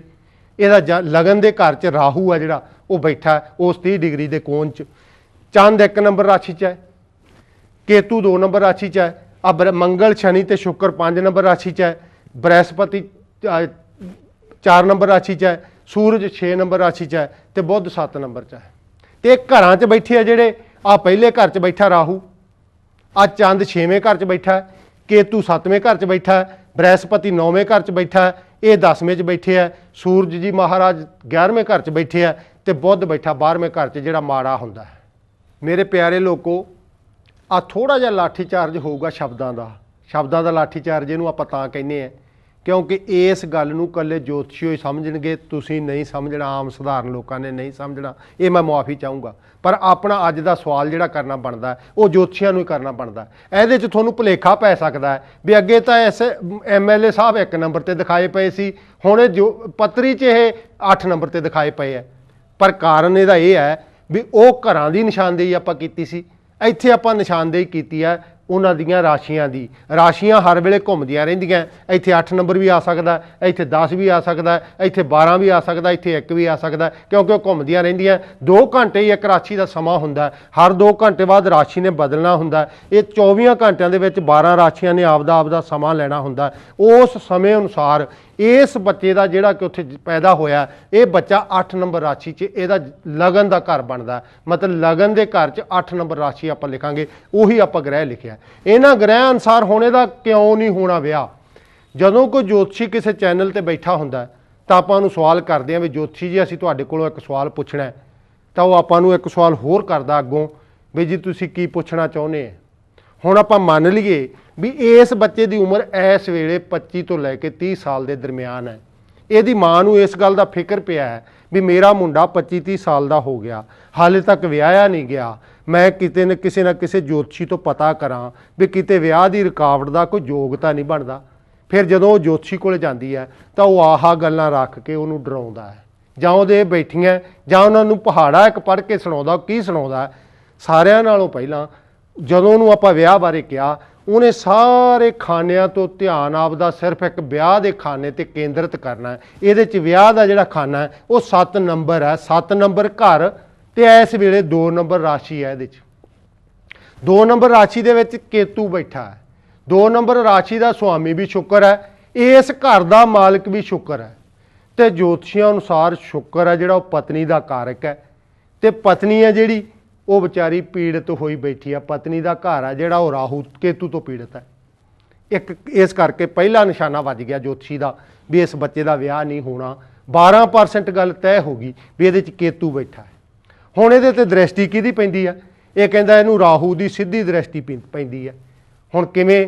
ਉਹ ਕੇਤੂ ਹੈ ਇੱਕ ਸ਼ਰਾਬੀ, ਤੇ ਰਾਹੂ ਕਹਿੰਦਾ ਮੇਰੇ ਕੋਲੇ ਸਕੂਟਰ ਹੈ, ਜਦੋਂ ਤੇਰੀ ਮੁੱਕ ਗਈ ਨਾ ਬੋਤਲ ਮੈਨੂੰ ਦੱਸਦੀ, ਮੈਂ ਤੈਨੂੰ ਲਿਆ ਦੂੰ। ਮਤਲਬ ਵੀ ਉਹਦੇ ਪੀਣ 'ਚ, ਉਹਦੇ ਮਾੜੇ ਹੋਣ 'ਚ ਰਾਹੂ ਉਹਦੀ ਮਦਦ ਕਰਦਾ। ਇਹਨੂੰ ਇਹ ਦ੍ਰਿਸ਼ਟੀ ਕਹਿੰਦੇ ਆ। ਸਿੱਧੀ ਦ੍ਰਿਸ਼ਟੀ ਇਹਦੇ ਤੇ ਪੈਂਦੀ ਹੈ, ਇਹਦੀ ਇਹ ਮਦਦ ਕਰਦਾ। ਇਸ ਘਰ ਦਾ ਜਿਹੜੀ ਇਹਦੀ ਪਤਨੀ ਹੈ, ਜਿਹੜੀ ਸ਼ੁਕਰ ਇਸ ਮੁੰਡੇ ਦੀ ਪਤਨੀ ਹੈ, ਫਿਰ ਇਹਨੇ ਦੇਖਣਾ ਵੀ ਉਹ ਸ਼ੁਕਰ ਕਿੱਥੇ ਗਿਆ। ਹੁਣ ਇਹਨੇ ਦੇਖਿਆ ਵੀ ਸ਼ੁਕਰ ਇੱਥੋਂ 5 ਨੰਬਰ ਖਾਨੇ 'ਚ ਬੈਠਾ। 5 ਨੰਬਰ ਖਾਨੇ 'ਚ 2 ਮਾੜੇ ਗ੍ਰਹਿ ਜਿਨ੍ਹਾਂ ਨੂੰ ਇਹ ਸਭ ਤੋਂ ਮਾੜੇ ਗਿਣਦੇ ਆ, ਮੰਗਲ ਤੇ ਸ਼ਨੀ, ਉਹਨੂੰ ਘੇਰੀ ਬੈਠੇ ਆ। ਤੇ ਗੱਲ 50% ਤੈਅ ਹੋ ਗਈ ਵੀ ਇਸ ਬੱਚੇ ਦਾ ਵਿਆਹ ਨਹੀਂ ਹੋਣਾ, ਕਿਉਂਕਿ ਇਹਦੀ ਜਿਹੜੀ ਪਤਨੀ ਹੈ ਉਹ ਇਹੋ ਜਿਹੇ ਪਾਪੀ ਗ੍ਰਹਿਆਂ ਦੇ ਪ੍ਰਭਾਵ 'ਚ ਆਈ ਵੀ ਹੈ ਵੀ ਉੱਥੋਂ ਨਿਕਲ ਹੀ ਨਹੀਂ ਸਕਦੀ। ਹੁਣ ਤੀਜੀ ਗੱਲ, ਫਿਰ ਇਹਨਾਂ ਨੇ ਦੇਖਣਾ ਵੀ ਇਸ ਜਿੱਥੇ ਬੈਠੇ ਆ ਇੱਥੇ ਰਾਸ਼ੀ ਕਿਹੜੀ ਹੈ? ਇੱਥੇ 5 ਨੰਬਰ ਰਾਸ਼ੀ ਹੈ। 5 ਨੰਬਰ ਰਾਸ਼ੀ ਦਾ ਮਾਲਕ ਕੌਣ ਹੈ? ਸੂਰਜ ਹੈ। ਸੂਰਜ ਆਪਦੇ ਘਰ ਵੱਲੀ ਨੂੰ ਵੇਖਦਾ, ਆਪਦੀ ਰਾਸ਼ੀ ਵੱਲੀ ਨੂੰ ਵੇਖਦਾ ਵੀ ਮੈਂ ਵੀ ਵੇਖਾਂ ਮੇਰੇ ਘਰ 'ਚ ਕੋਈ ਵੜਤਾ ਨਹੀਂ ਗਿਆ ਚੋਰ। ਉਹਨੇ ਜਦੋਂ ਇਹਨਾਂ ਨੂੰ ਤਿੰਨਾਂ ਨੂੰ ਵੇਖਿਆ ਤੇ ਇੱਥੇ ਬੈਠੇ ਸੂਰਜ ਨੇ ਮੁੱਛਾਂ ਨੂੰ ਵੱਟ ਦਿੱਤਾ ਵੀ ਪੁੱਤ ਮੇਰੇ, ਉਹ ਮੇਰੇ ਘਰੇ ਬੈਠੇ ਆ ਦਿਨਾਂ ਨੂੰ। ਮਤਲਬ ਇਹਨੇ ਵੀ ਉਹਨਾਂ ਨੂੰ ਮਾੜੇ ਹੋਣ 'ਚ, ਹੋਰ ਮਾੜੇ ਹੋਣ 'ਚ ਤਾਕਤ ਦੇਤੀ, ਕਰੜਾ ਕਰਤਾ। ਤੇ 75% ਗੱਲ ਤੈਅ ਹੋ ਗਈ ਬਈ ਇਹ ਵਿਆਹ ਨਹੀਂ ਹੋਣਾ ਬੱਚੇ ਦਾ।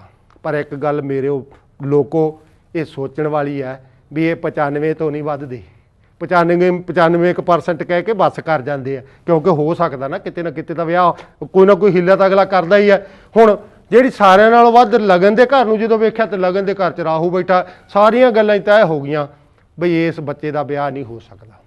ਹੁਣ ਜੋਤਸ਼ੀ ਜੀ ਮੈਂ ਤੁਹਾਨੂੰ ਸਵਾਲ ਕਰਨ ਲੱਗਾ ਵੀ ਤੁਸੀਂ ਕਦੇ ਮਰਦਮਸ਼ੁਮਾਰੀ ਦਾ ਅੰਕੜਾ ਦੇਖਿਆ? ਮਰਦਮਸ਼ੁਮਾਰੀ ਦੇ ਅੰਕੜੇ ਅਨੁਸਾਰ ਇਹ ਸਾਰੇ ਗ੍ਰਹਿ ਕੀ ਗੱਲ ਭਾਰਤ 'ਚ ਵੱਖਰੋ ਵੱਖਰਾ ਰੋਲ ਅਦਾ ਕਰਦੇ ਆ? ਮੈਂ ਤੁਹਾਨੂੰ ਮਰਦਮਸ਼ੁਮਾਰੀ ਦੇ ਅੰਕੜੇ ਦੱਸਣ ਲੱਗਾ। ਮੇਰੇ ਕੋਲੇ ਮਰਦਮਸ਼ੁਮਾਰੀ ਦੇ ਅੰਕੜੇ ਜਿਹੜੇ ਸਾਡੀ ਸਰਕਾਰ ਦਿੰਦੀ ਆ ਉਹ ਹੈਗੇ ਆ। ਉਹ ਮੇਰੇ ਪਿਆਰਿਓ ਲੋਕੋ, ਸਾਰੀ ਜਿਹੜੀ ਗਿਣਤੀ ਹੁੰਦੀ ਆ ਉਹ ਸਾਡੇ ਕਾਗਜ਼ਾਂ 'ਚ ਦਰਜ ਹੈ। ਕਿੰਨੇ ਮੁੰਡੇ ਜੰਮਦੇ ਆ, ਕਿੰਨੀਆਂ ਕੁੜੀਆਂ ਜੰਮਦੀਆਂ। 1901 ਤੋਂ ਮਰਦਮਸ਼ੁਮਾਰੀ ਸ਼ੁਰੂ ਹੋਈ ਹੈ, ਉਦੋਂ ਤੋਂ ਲੈ ਕੇ ਸਾਰਾ ਰਿਕਾਰਡ ਸਾਡੇ ਕੋਲੇ ਮੌਜੂਦ ਹੈ। ਆਪਾਂ ਜੋਤਸ਼ੀਆਂ ਦੀ ਮੇਜ਼ ਤੇ ਰੱਖਦੇ ਹਾਂ ਵੀ ਭਲਾ ਇਹ ਕੀ ਕਹਿੰਦੇ ਆ ਇਹਦੇ ਬਾਰੇ। ਹੁਣ ਮੈਂ ਤੁਹਾਨੂੰ ਮਰਦਮਸ਼ੁਮਾਰੀ ਦੇ ਅੰਕੜੇ ਦੱਸਦਾ। ਮਰਦਮਸ਼ੁਮਾਰੀ 1901 'ਚ ਸ਼ੁਰੂ ਹੋਈ ਹੈ। ਸਾਰੇ ਭਾਰਤ 'ਚ 972 ਲੜਕੀਆਂ ਜੰਮੀਆਂ 1000 ਲੜਕੇ ਪਿੱਛੇ, ਤੇ ਸਾਡੇ ਪੰਜਾਬ 'ਚ 832 ਲੜਕੀਆਂ ਜੰਮੀਆਂ 1000 ਲੜਕੇ ਪਿੱਛੇ। ਕੀ ਗੱਲ ਜੋਤਸ਼ੀ ਜੀ, ਆ ਰਾਹੂ ਤੇ ਕੇਤੂ ਪੰਜਾਬ 'ਚ ਬਾਹਲਾ ਰੋਲ ਅਦਾ ਕਰਦੇ ਆ, ਬਾਕੀ ਭਾਰਤ 'ਚ ਘੱਟ ਕਰਦੇ ਆ। ਅਗਲੀ ਗੱਲ, 2001 ਦੀ ਜਿਹੜੀ ਸਾਰੇ ਭਾਰਤ ਦੀ ਗਿਣਤੀ ਆ ਲੜਕੀਆਂ ਦੀ, ਉਹ 933 ਆ 1000 ਪਿੱਛੇ। 933 ਲੜਕੀਆਂ ਤੇ 1000 ਲੜਕਾ ਹੈ। ਤੇ ਜਿਹੜੀ ਪੰਜਾਬ ਦੀ ਹੈ ਉਹ 874 ਲੜਕੀਆਂ ਜੰਮੀਆਂ 1000 ਲੜਕੇ ਪਿੱਛੇ। ਤੇ ਜੇਕਰ ਆਪਾਂ ਪੰਜਾਬ ਦੀ 0 ਤੋਂ 6 ਸਾਲ ਦੇ ਬੱਚਿਆਂ ਦੀ ਗਿਣਤੀ ਜਿਹੜੀ ਸਾਡੀਆਂ ਆਂਗਣਵਾੜੀ ਵਾਲੀਆਂ ਭੈਣਾਂ ਕਰਦੀਆਂ ਹੁੰਦੀਆਂ ਘਰਾਂ 'ਚ ਆ ਕੇ, ਉਹ ਗਿਣਤੀ ਦਾ ਅੰਕੜਾ ਲਈਏ ਤਾਂ ਇਸ ਵੇਲੇ 793 ਰਹਿ ਗਈਆਂ 1000 ਪਿੱਛੇ। ਉਹ 207 ਲੜਕੀਆਂ ਜਿਹੜੀਆਂ ਅਸੀਂ ਢਿੱਡ ਦੇ ਵਿੱਚੋਂ ਗਰਭ ਦੇ ਵਿੱਚੋਂ ਮਾਰ ਕੇ ਸੁੱਟਤੀਆਂ ਨਾ, ਉਹ ਘਟ ਗਈਆਂ। ਤੇ ਹੁਣ ਉਹਨਾਂ ਬੱਚਿਆਂ ਦਾ 208 ਦਾ ਵਿਆਹ ਕਿਵੇਂ ਹੋਊ? ਤੁਸੀਂ ਸਾਨੂੰ ਦੱਸ ਦਿਓ ਕਿਵੇਂ ਵਿਆਹ ਹੋਊ, ਤੇ ਤੁਹਾਡਾ ਯੋਗ ਸਾਨੂੰ ਦੱਸ ਦੇਵੇ, ਕਿਉਂਕਿ ਤੁਹਾਡੇ ਕੋਲੇ ਢੰਗ ਵੀ ਹੈਗੇ ਆ ਵੀ ਵਿਆਹ ਐ ਹੋ ਸਕਦਾ, ਤੇ ਤੁਸੀਂ ਉਹ ਢੰਗ ਮਾਂ ਨੂੰ ਦੱਸਦੇ ਵੀ ਐ। ਮੈਂ ਤੁਹਾਡਾ ਢੰਗ ਵੀ ਦੱਸਣ ਲੱਗਾ। ਸਾਡੇ ਇੱਕ ਜੋਤਸ਼ੀ ਨੇ ਇਸੇ ਤਰ੍ਹਾਂ ਢੰਗ ਦੱਸਿਆ। ਉਹ ਕਹਿੰਦਾ ਮਾਤਾ ਸਰੋਂ ਲੈ ਲਈ ਚਿੱਟੀ, ਕਾਲੇ ਲੈ ਲਈ ਮਾਂ, 5 ਕਸੇਰ ਸਮੱਗਰੀ ਗਣਾ ਕੇ ਮਾਤਾ ਦੇ ਮੋਢੇ ਨਾਲ ਲਾਤੀ। ਆਂਦਾ ਤੂੰ ਚੱਲਦੇ ਪਾਣੀ 'ਚ ਜਲ ਪ੍ਰਵਾਹ ਕਰਦੀ, ਪਰ ਇੱਕ ਸਪਣੀ ਬਣਾਉਣੀ ਆ ਸੋਨੇ ਦੀ। ਉਹ ਫਲਾਣੇ ਸੁਨਿਆਰੇ ਨੂੰ ਪਤਾ, ਉਸ ਸੁਨਿਆਰੇ ਨੂੰ ਤੂੰ ਪੈਸੇ ਦੇ ਆਈ, ਉਹ ਸਪਣੀ ਬਣਾ ਦੂਗਾ। ਉਹ ਸਪਣੀ ਤੇਰੀ ਨੂੰਹ ਐ, ਉਹਨੂੰ ਉਹਦਾ ਖਹਿੜਾ ਛਡਾਉਣਾ ਇਹਨਾਂ ਤੋਂ। ਉਸ ਨੂੰਹ ਨੂੰ ਜੇ ਘਰੇ ਲਿਆਉਣਾ ਤੈਂ ਉਹਦੇ ਦਰਸ਼ਨ ਨਹੀਂ ਕਰਨੇ, ਕਿਉਂਕਿ ਸੱਸ ਤੇ ਨੂੰਹ ਦੀ ਬਣਦੀ ਨਹੀਂ ਹੁੰਦੀ। ਤੇ ਉਹ ਵਿਚਾਰੀ ਭੋਲੀ ਮਾਂ ਉਸ ਸੁਨਿਆਰੇ ਕੋਲੋਂ ਲੁੱਟ ਕਰਾਇਆ ਆਉਂਦੀ ਆ। ਉਹ ਮੇਰੇ ਪਿਆਰਿਓ ਲੋਕੋ, ਇਹਨਾਂ ਦਾ ਯੋਗ ਨਹੀਂ, ਇਹਨਾਂ ਦੇ ਗ੍ਰਹਿ ਨਹੀਂ, ਇਹਨਾਂ ਦਾ ਰੌਲਾ ਤਾਂ ਸਿਰਫ ਸੋਨੇ ਦੀ ਸਪਣੀ ਤੱਕ ਹੀ ਸੀ। ਸੋਨੇ ਦੀ ਸਪਣੀ ਲੈਣੀ ਸੀ ਮਾਂ ਤੋਂ। ਮਾਂ ਦਾ ਮੁੰਡਾ ਵਿਆਹਿਆ ਜਾਂਦਾ ਜਾਂ ਨਹੀਂ ਵਿਆਹਿਆ ਜਾਂਦਾ, ਇਹ ਤਾਂ ਸਾਰੀਆਂ ਅਗਲੀਆਂ ਗੱਲਾਂ। ਹੁਣ ਆਪਾਂ ਅਗਲੀ ਜਨਮ ਕੁੰਡਲੀ ਇੱਕ ਹੋਰ ਵੇਖਦੇ ਹਾਂ। ਆਪਾਂ ਇਹਦੇ 'ਚ ਵੇਖਦੇ ਹਾਂ ਵੀ ਅਸਲ 'ਚ ਕੀ ਇਹਨਾਂ ਨੇ ਦਿਖਾਇਆ, ਤੇ ਇਸ ਬੱਚੇ ਦਾ ਵਿਆਹ ਜਿਹੜਾ ਲੇਟ ਉਮਰ 'ਚ ਕਿਉਂ ਹੋਊਗਾ।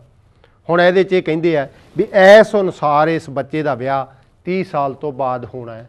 ਆਪਾਂ ਇਸ ਗੱਲ ਨੂੰ ਵੀ ਸਾਰੀ ਨੂੰ ਪਰਖ ਕੇ ਦੇਖੀਏ, ਉਸੇ ਤੱਕੜੀ 'ਚ ਪਾਈਏ ਜਿਹੜੀ 'ਚ ਆਪਾਂ ਪਹਿਲੀ ਜਨਮ ਕੁੰਡਲੀ ਪਾਈ ਸੀ। ਇਹ ਕੀ ਕਹਿੰਦੇ ਆ, ਪਹਿਲਾਂ ਤਾਂ ਇਹਨਾਂ ਦੀ ਸਮਝ ਲੈ ਲਈਏ। ਇਹ ਕਹਿੰਦੇ ਵੀ 2 ਨੰਬਰ ਜਿਹੜੀ ਕਿ ਸ਼ੁੱਕਰ ਦੀ ਰਾਸ਼ੀ ਹੈ, ਉਹ ਲਗਨ ਦੇ ਘਰ 'ਚ ਹੈ। ਇੱਥੇ ਬ੍ਰਹਿਸਪਤੀ ਬੈਠਾ ਹੈ, ਤੇ ਸ਼ੁੱਕਰ ਗ੍ਰਹਿ ਹੈ ਜਿਹੜਾ ਉਹ ਆਪਦੇ ਘਰ 'ਚ ਬੈਠਾ 7 ਨੰਬਰ 'ਚ। ਪਰ ਇੱਥੇ 180 ਡਿਗਰੀ ਦਾ ਇਹਨਾਂ ਦਾ ਕੋਣ ਬਣ ਗਿਆ। 2 ਨੰਬਰ ਰਾਸ਼ੀ ਆ ਗਈ, ਸ਼ੁੱਕਰ ਗ੍ਰਹਿ ਵੀ ਉੱਥੇ ਹੀ ਆ ਗਿਆ। 8 ਨੰਬਰ ਜਿਹੜਾ 7 ਨੰਬਰ ਘਰ ਆ ਉਹ ਆਪਦੇ ਘਰ 'ਚ ਬੈਠਾ, ਉਹ 180 ਡਿਗਰੀ ਦਾ ਕੋਣ ਬਣ ਗਿਆ ਕਰਕੇ ਇਹ ਵਿਆਹ 'ਚ ਦੇਰੀ ਹੋ ਸਕਦੀ ਹੈ। ਮਤਲਬ 30 ਸਾਲ ਤੋਂ ਬਾਅਦ ਹੋ ਸਕਦਾ ਇਹਦਾ ਵਿਆਹ। ਆਪਾਂ ਹੁਣ ਇਸ ਗੱਲ ਨੂੰ ਵੀ ਤੋਲ ਕੇ ਦੇਖੀਏ। ਅੱਜ ਆਪਾਂ ਸਾਰਿਆਂ ਨੇ ਘਰੇ ਜਾ ਕੇ ਆਪਣੀ ਦਾਦੀ ਨੂੰ, ਜਿਹੜੀ ਤਕਰੀਬਨ 95 ਸਾਲ ਦੀ 90 ਸਾਲ ਦੀ ਹੋਈ ਮੰਜੇ ਤੇ ਬੈਠੀ ਹੈ, ਉਹਨੂੰ ਇੱਕ ਸਵਾਲ ਕਰਨਾ ਹੈ ਵੀ ਦਾਦੀ ਜੀ ਤੁਹਾਡਾ ਵਿਆਹ ਕਿੰਨੀ ਉਮਰ 'ਚ ਹੋਇਆ ਹੈ? ਉਹ ਫਿਰ ਦੱਸਦੀ ਆ ਮੇਰਾ ਵਿਆਹ 13 ਸਾਲ ਦੀ ਉਮਰ 'ਚ। 13 ਸਾਲ 'ਚ ਵਿਆਹ ਕਰਨਾ ਵੀ ਸਾਡੀ ਮਜਬੂਰੀ ਸੀ, ਕਿਉਂਕਿ ਜਦੋਂ ਰਜਵਾੜਾ ਸ਼ਾਹੀ ਸਾਡੇ ਘਰਾਂ 'ਚ ਆ ਕੇ ਸਾਡੀਆਂ ਕੁੜੀਆਂ ਨੂੰ ਪੈਣ ਲੱਗ ਗਈ, ਉਦੋਂ ਜਦੋਂ ਘਰਾਂ 'ਚ ਪੈਣ ਲੱਗ ਗਏ ਤੇ ਘਰਾਂ ਦੇ ਵਿੱਚੋਂ ਕੁੜੀਆਂ ਨੂੰ ਚੱਕਣ ਲੱਗ ਗਏ। ਤੇ ਹਿੰਦੂ ਸਮਾਜ 'ਚ ਵਹਿਮ ਹੁੰਦਾ ਸੀ ਕਿ ਮਾਂ ਤੇ ਪਿਓ ਜਿੰਨਾ ਚਿਰ ਆਪਦੀ ਲੜਕੀ ਦੇ ਹੱਥ ਪੀਲੇ ਆਪਦੇ ਹੱਥੀ ਨਹੀਂ ਕਰਦੇ, ਉਹਨਾਂ ਚਿਰ ਉਹਨੂੰ ਪੁੰਨ ਨਹੀਂ ਲੱਗਦਾ, ਪਾਪ ਲੱਗਦਾ। ਫਿਰ ਇਹਨਾਂ ਨੇ ਕੀ ਇੱਕ ਨਵਾਂ ਢੰਗ ਲੱਭ ਲਿਆ ਵੀ ਕੁੜੀ ਨੂੰ ਜਵਾਨ ਹੋਣ ਤੋਂ ਪਹਿਲਾਂ ਹੀ ਵਿਆਹ ਦਿਓ। ਫਿਰ 12-13 ਸਾਲ ਦਾ ਵਿਆਹ ਦਾ ਰਿਵਾਜ ਪਿਆ। 12-13 ਸਾਲ ਦੀ ਕੁੜੀ ਸਹੁਰੇ ਘਰ ਚਲੀ ਜਾਂਦੀ, ਸਹੁਰਿਆਂ 'ਚੋਂ ਚੱਕੀ ਜਾਵੇ ਨਾ ਚੱਕੀ ਜਾਵੇ, ਮਤਲਬ ਮਾਤਾ ਪਿਤਾ ਸਮਝਦੇ ਸੀ ਵੀ ਸਾਨੂੰ ਪੁੰਨ ਲੱਗ ਗਿਆ। ਹੁਣ ਜੇ ਆਪਾਂ ਉਸੇ ਦੀ ਰਹਿੰਦ ਖੂੰਹਦ ਦੇ ਵਿੱਚੋਂ ਸਾਡੀ ਦਾਦੀ ਹੈ ਜਿਹੜੀ ਉਹ ਵਿਆਹੀ ਗਈ ਹੈ। ਹੁਣ ਦਾਦੀ ਸਾਡੀ 13 ਸਾਲ ਦੀ ਵਿਆਹੀ ਗਈ। ਇੱਕ ਸਵਾਲ ਆਪਾਂ ਉਹਨੂੰ ਹੋਰ ਕਰਨਾ ਹੈ ਵੀ ਦਾਦੀ ਜੀ ਫਿਰ ਤੁਹਾਡਾ ਵਿਚੋਲਾ ਕੌਣ ਸੀ? ਉਹ ਕਹਿੰਦੀ ਮੇਰਾ ਵਿਚੋਲਾ ਸੀ ਪਿੰਡ ਦਾ ਲਾਗੀ। ਪਿੰਡ ਦਾ ਲਾਗੀ ਉਹ ਸਾਕ ਕਰ ਆਉਂਦਾ ਸੀ, ਵਿਚਾਲੀ ਨੂੰ ਪੁੱਛਿਆ ਹੀ ਨਹੀਂ ਕਿਸੇ ਨੇ ਵੀ ਤੇਰਾ ਸਾਕ ਕਿੱਥੇ ਕਰੀਏ, ਤੇਰੀ ਮੰਗ ਕੀ ਆ, ਕਿਉਂਕਿ ਉਦੋਂ ਕੁੜੀਆਂ ਦੀ ਪੁੱਛਦਾ ਸੀ ਇੰਨੀ ਸੀ। ਉਸ ਤੋਂ ਬਾਅਦ ਸਾਡੀ ਮਾਂ ਦਾ ਵਿਆਹ ਹੋਇਆ, ਜਿਹੜਾ ਕਿ ਅੰਗਰੇਜ਼ਾਂ ਦੇ ਸਮੇਂ 'ਚ ਹੋਇਆ। ਅੰਗਰੇਜ਼ਾਂ ਦੇ ਸਮੇਂ 'ਚ ਇੱਕ ਕਾਨੂੰਨ ਬਣ ਗਿਆ ਬਈ 18 ਸਾਲ ਤੋਂ ਵਿਆਹ ਪਹਿਲਾਂ ਯੋਗ ਨਹੀਂ ਆ, ਲੜਕੀ ਦਾ ਸਰੀਰ ਹੈ ਜਿਹੜਾ ਵਿਆਹ ਦੇ ਯੋਗ ਹੀ ਨਹੀਂ ਹੁੰਦਾ। ਇਸ ਕਰਕੇ ਸਾਡੀ ਮਾਂ ਦਾ ਵਿਆਹ 18-19 ਸਾਲ ਦੀ ਦਾ ਹੋਇਆ। ਪਰ ਜਦੋਂ ਪੋਤੀ ਘਰ 'ਚ 13 ਸਾਲ ਦੀ ਹੁੰਦੀ ਹੈ ਨਾ, ਤੇ ਦਾਦੀ ਉਹ ਜਨਮ ਕੁੰਡਲੀ ਲੈਂਦੀ ਆ ਕੱਛ 'ਚ ਲੈ ਕੇ ਜੋਤਸ਼ੀ ਕੋਲੇ ਜਾਂਦੀ ਆ ਵੀ ਜੋਤਸ਼ੀ ਜੀ ਮੇਰਾ ਤਾਂ 13 ਸਾਲ ਦੀ ਦਾ ਵਿਆਹ ਹੋ ਗਿਆ ਸੀ, ਜਿਹੜੇ ਇਹਦੇ ਮਾਂ ਪਿਓ ਆ ਕੁੜੀ ਦੇ ਉਹ ਤਾਂ ਇਹਨੂੰ ਝੋਲਾ ਚਕਾਈ ਫਿਰਦੇ ਆ, ਸਕੂਲ ਤੋਰੀ ਫਿਰਦੇ ਆ, ਹਾਲ ਤੱਕ ਵਿਆਹ ਬਾਰੇ ਸੋਚਿਆ ਹੀ ਨਹੀਂ, ਦੇਖਿਓ ਕਿਤੇ ਕੋਈ ਦੇਰੀ ਦਾ ਯੋਗ ਤਾਂ ਨਹੀਂ ਬਣਦਾ। ਫਿਰ ਜੋਤਸ਼ੀ ਜੀ ਮਹਾਰਾਜ ਕਹਿੰਦੇ ਆ ਉਹਦੀ ਜਨਮ ਕੁੰਡਲੀ ਦੇਖ ਕੇ ਕਿ ਇਹਦੇ ਤਾਂ 180 ਡਿਗਰੀ ਦਾ ਆਹ ਜਿਹੜਾ ਸੇਧ ਹੋਈ ਪਈ ਆ, ਤਿੰਨੇ ਉਹ ਸਾਹਮਣੇ ਬੈਠੇ ਇੱਕ ਦੂਜੇ ਦੇ, ਇਸ ਕਰਕੇ ਇਹਦੀ ਵਿਆਹ ਦਾ ਦੇਰੀ ਦਾ ਯੋਗ ਬਣਦਾ। ਇਹਦਾ ਵਿਆਹ ਮਾਤਾ 25 ਸਾਲ ਤੋਂ ਬਾਅਦ ਹੋਊ। ਤੇ ਜਦੋਂ 25 ਸਾਲ ਤੋਂ ਬਾਅਦ ਵਿਆਹ ਹੁੰਦਾ ਤੇ ਸਾਡੀ ਮਾਂ ਟੱਪ ਕੇ ਦੱਸਦੀ ਆ ਸਾਰਿਆਂ ਨੂੰ, ਵਿਆਹ 'ਚ ਆਇਆਂ ਨੂੰ, ਉਹ ਜਿਹੜਾ ਜਗਦੰਬੇ ਵਾਲਾ ਜੋਤਸ਼ੀ ਆ ਨਾ, ਉਹਨੇ ਤਾਂ ਮੈਨੂੰ ਪਹਿਲਾਂ ਦੱਸਤਾ ਸੀ ਵੀ 25 ਸਾਲ ਤੋਂ ਬਾਅਦ ਵਿਆਹ। ਵੇਖ ਲਓ 25 ਸਾਲ ਤੋਂ ਬਾਅਦ ਹੀ ਹੋਇਆ। ਮਾਤਾ ਮੇਰੀਏ ਉੱਚੀ ਹੋ ਕੇ ਨਾ ਦੱਸ ਵੀ ਮੈਨੂੰ 25 ਸਾਲ ਕਿਹਾ ਸੀ। ਉਹਨੇ 25 ਸਾਲ ਕਹਿਣ ਵੇਲੇ ਤੈਨੂੰ ਵੇਖਿਆ, ਜਨਮ ਪੱਤਰੀ ਨੂੰ ਨਹੀਂ, ਕਿਉਂਕਿ ਉਹਨੂੰ ਪਤਾ ਕਿ ਤੂੰ ਇੱਕ ਪੜ੍ਹੇ ਲਿਖੇ ਪਰਿਵਾਰ ਦੀ ਦਾਦੀ ਹੈ। ਇਹਨਾਂ ਨੇ ਕੁੜੀ ਨੂੰ ਐਮਏ ਕਰਾਉਣੀ ਹੈ। ਹਾਲੇ ਕੁੜੀ 9ਵੀਂ ਕਲਾਸ 'ਚ ਪੜ੍ਹਦੀ ਹੈ। ਉਹਨੇ ਉਦੋਂ ਹੀ ਹਿਸਾਬ ਲਾ ਲਿਆ 9 ਤੇ 7 16 7 ਸਾਲ ਤਾਂ ਐਮਏ ਕਰਨ 'ਚ ਹੋ ਗਏ, 3-4 ਸਾਲ ਮਗਰੋਂ ਲੱਗਣੇ ਆ। ਇਸ ਕਰਕੇ ਉਹਨੇ ਉਮਰ ਉਹਦੀ 25 ਸਾਲ ਦੱਸੀ ਹੈ। ਤੈਨੂੰ ਵੇਖ ਕੇ ਦੱਸੀ ਆ, ਪੱਤਰੀ ਵੇਖ ਕੇ ਨਹੀਂ ਦੱਸੀ। ਇਸੇ ਤਰ੍ਹਾਂ ਜਦੋਂ ਘਰ 'ਚ ਲੜਕੀ 18-19 ਸਾਲ ਦੀ ਹੁੰਦੀ ਹੈ ਤਾਂ ਮਾਂ ਨੂੰ ਫਿਕਰ ਬਣਦਾ ਕਿ ਮੇਰਾ ਤਾਂ 18-19 ਸਾਲ ਦੀ ਦਾ ਵਿਆਹ ਕਰਤਾ ਸੀ ਤੇ ਕੁੜੀ ਬਾਰੇ ਤਾਂ ਜੇ ਪਿਓ ਨੇ ਇਹਦੇ ਨੇ ਸੋਚਿਆ ਹੀ ਨਹੀਂ, ਤਾਂ ਹੱਥ ਨੂੰ ਪਊਆ ਲਾ ਕੇ ਪੈ ਜਾਂਦਾ। ਫਿਰ ਉਹ ਉਸਦੀ ਜਨਮ ਪੱਤਰੀ ਲੈ ਕੇ ਆਪਦੀ ਸੱਸ ਨੂੰ ਨਹੀਂ ਦੱਸਦੀ, ਆਪਦੇ ਘਰ ਵਾਲੇ ਨੂੰ ਨਹੀਂ ਦੱਸਦੀ। ਉਹ ਕਿਉਂਕਿ ਨਿੱਜੀ ਜੋਤਸ਼ੀ ਸਾਡਾ ਇੱਕੋ ਹੀ ਹੁੰਦਾ। ਉਹਨੇ ਪਹਿਲਾਂ ਸੱਸ ਦੀ ਲੁੱਟ ਕੀਤੀ ਹੈ ਤੇ ਮਗਰੋਂ ਨੂੰਹ ਲੁੱਟ ਕਰਾਉਣ ਜਾਂਦੀ ਹੈ। ਉਹ ਪੁੱਛਦੀ ਹੈ ਜੋਤਸ਼ੀ ਜੀ, ਤੇ ਉਹਦੀ ਤਕੜੀ 'ਚ ਵੀ ਉਹ 6-7 ਸਾਲ ਪਾਉਂਦਾ, ਕਿਉਂਕਿ ਹਾਲੇ 6-7 ਸਾਲ ਵਿਆਹ ਉਹਦਾ ਨਹੀਂ ਹੋਣਾ। ਉਹ 18 ਸਾਲ ਦੀ ਕੋਈ ਹੈ, ਉਹਨੇ ਐਮਏ ਕਰਨੀ ਹੈ। ਪਰ ਅੱਜ ਆਪਾਂ ਅੱਜ ਦੀ ਲੜਕੀ ਦੀ ਗੱਲ ਕਰੀਏ ਵੀ ਲੜਕੀ ਦਾ ਵਿਆਹ 30 ਸਾਲ ਦੇ ਮਗਰੋਂ ਹੋਣ ਦਾ ਅਸਲ 'ਚ ਕਾਰਨ ਹੈ ਕੀ? ਜਦੋਂ ਅੱਜ ਲੜਕੀ ਦਾ ਪਿਓ ਦੇਖਣ ਤੁਰਦਾ ਨਾ, ਸਾਡੀ ਦਾਦੀ ਨੇ ਪਿਓ ਨੂੰ ਮਗਰੋਂ ਆਵਾਜ਼ ਨਹੀਂ ਮਾਰੀ, ਸਾਡੀ ਮਾਂ ਨੇ ਵੀ ਮਗਰੋਂ ਆਵਾਜ਼ ਨਹੀਂ ਮਾਰੀ, ਪਰ ਅਸੀਂ ਅੱਜ ਦੀ ਲੜਕੀ ਨੂੰ ਇੰਨਾ ਪੜ੍ਹਾਤਾ, ਉਹਨੂੰ ਪਤਾ ਹੈ ਕਿ ਜਿਹੜੇ 25 ਸਾਲ ਬਚਪਨ ਦਾ ਮੇਰਾ ਟਾਈਮ ਆ ਉਹ ਮੈਂ ਮਾਂ ਪਿਓ ਦੇ ਘਰੇ ਕੱਟਿਆ, ਤੇ ਜਿਹੜੇ ਅਗਲੇ 60 ਸਾਲ 65 ਸਾਲ ਮੈਂ ਆਪਦੇ ਸਹੁਰੀ ਜਾ ਕੇ ਕੱਟਣੇ ਆ, ਉਹ ਘਰ ਜੇਕਰ ਮੇਰੇ ਹਾਣ ਦਾ ਨਾ ਹੋਇਆ, ਮੈਥੋਂ ਜ਼ਿੰਦਗੀ ਦਾ ਸੰਘਰਸ਼ ਲੜਿਆ ਨਹੀਂ ਜਾਣਾ।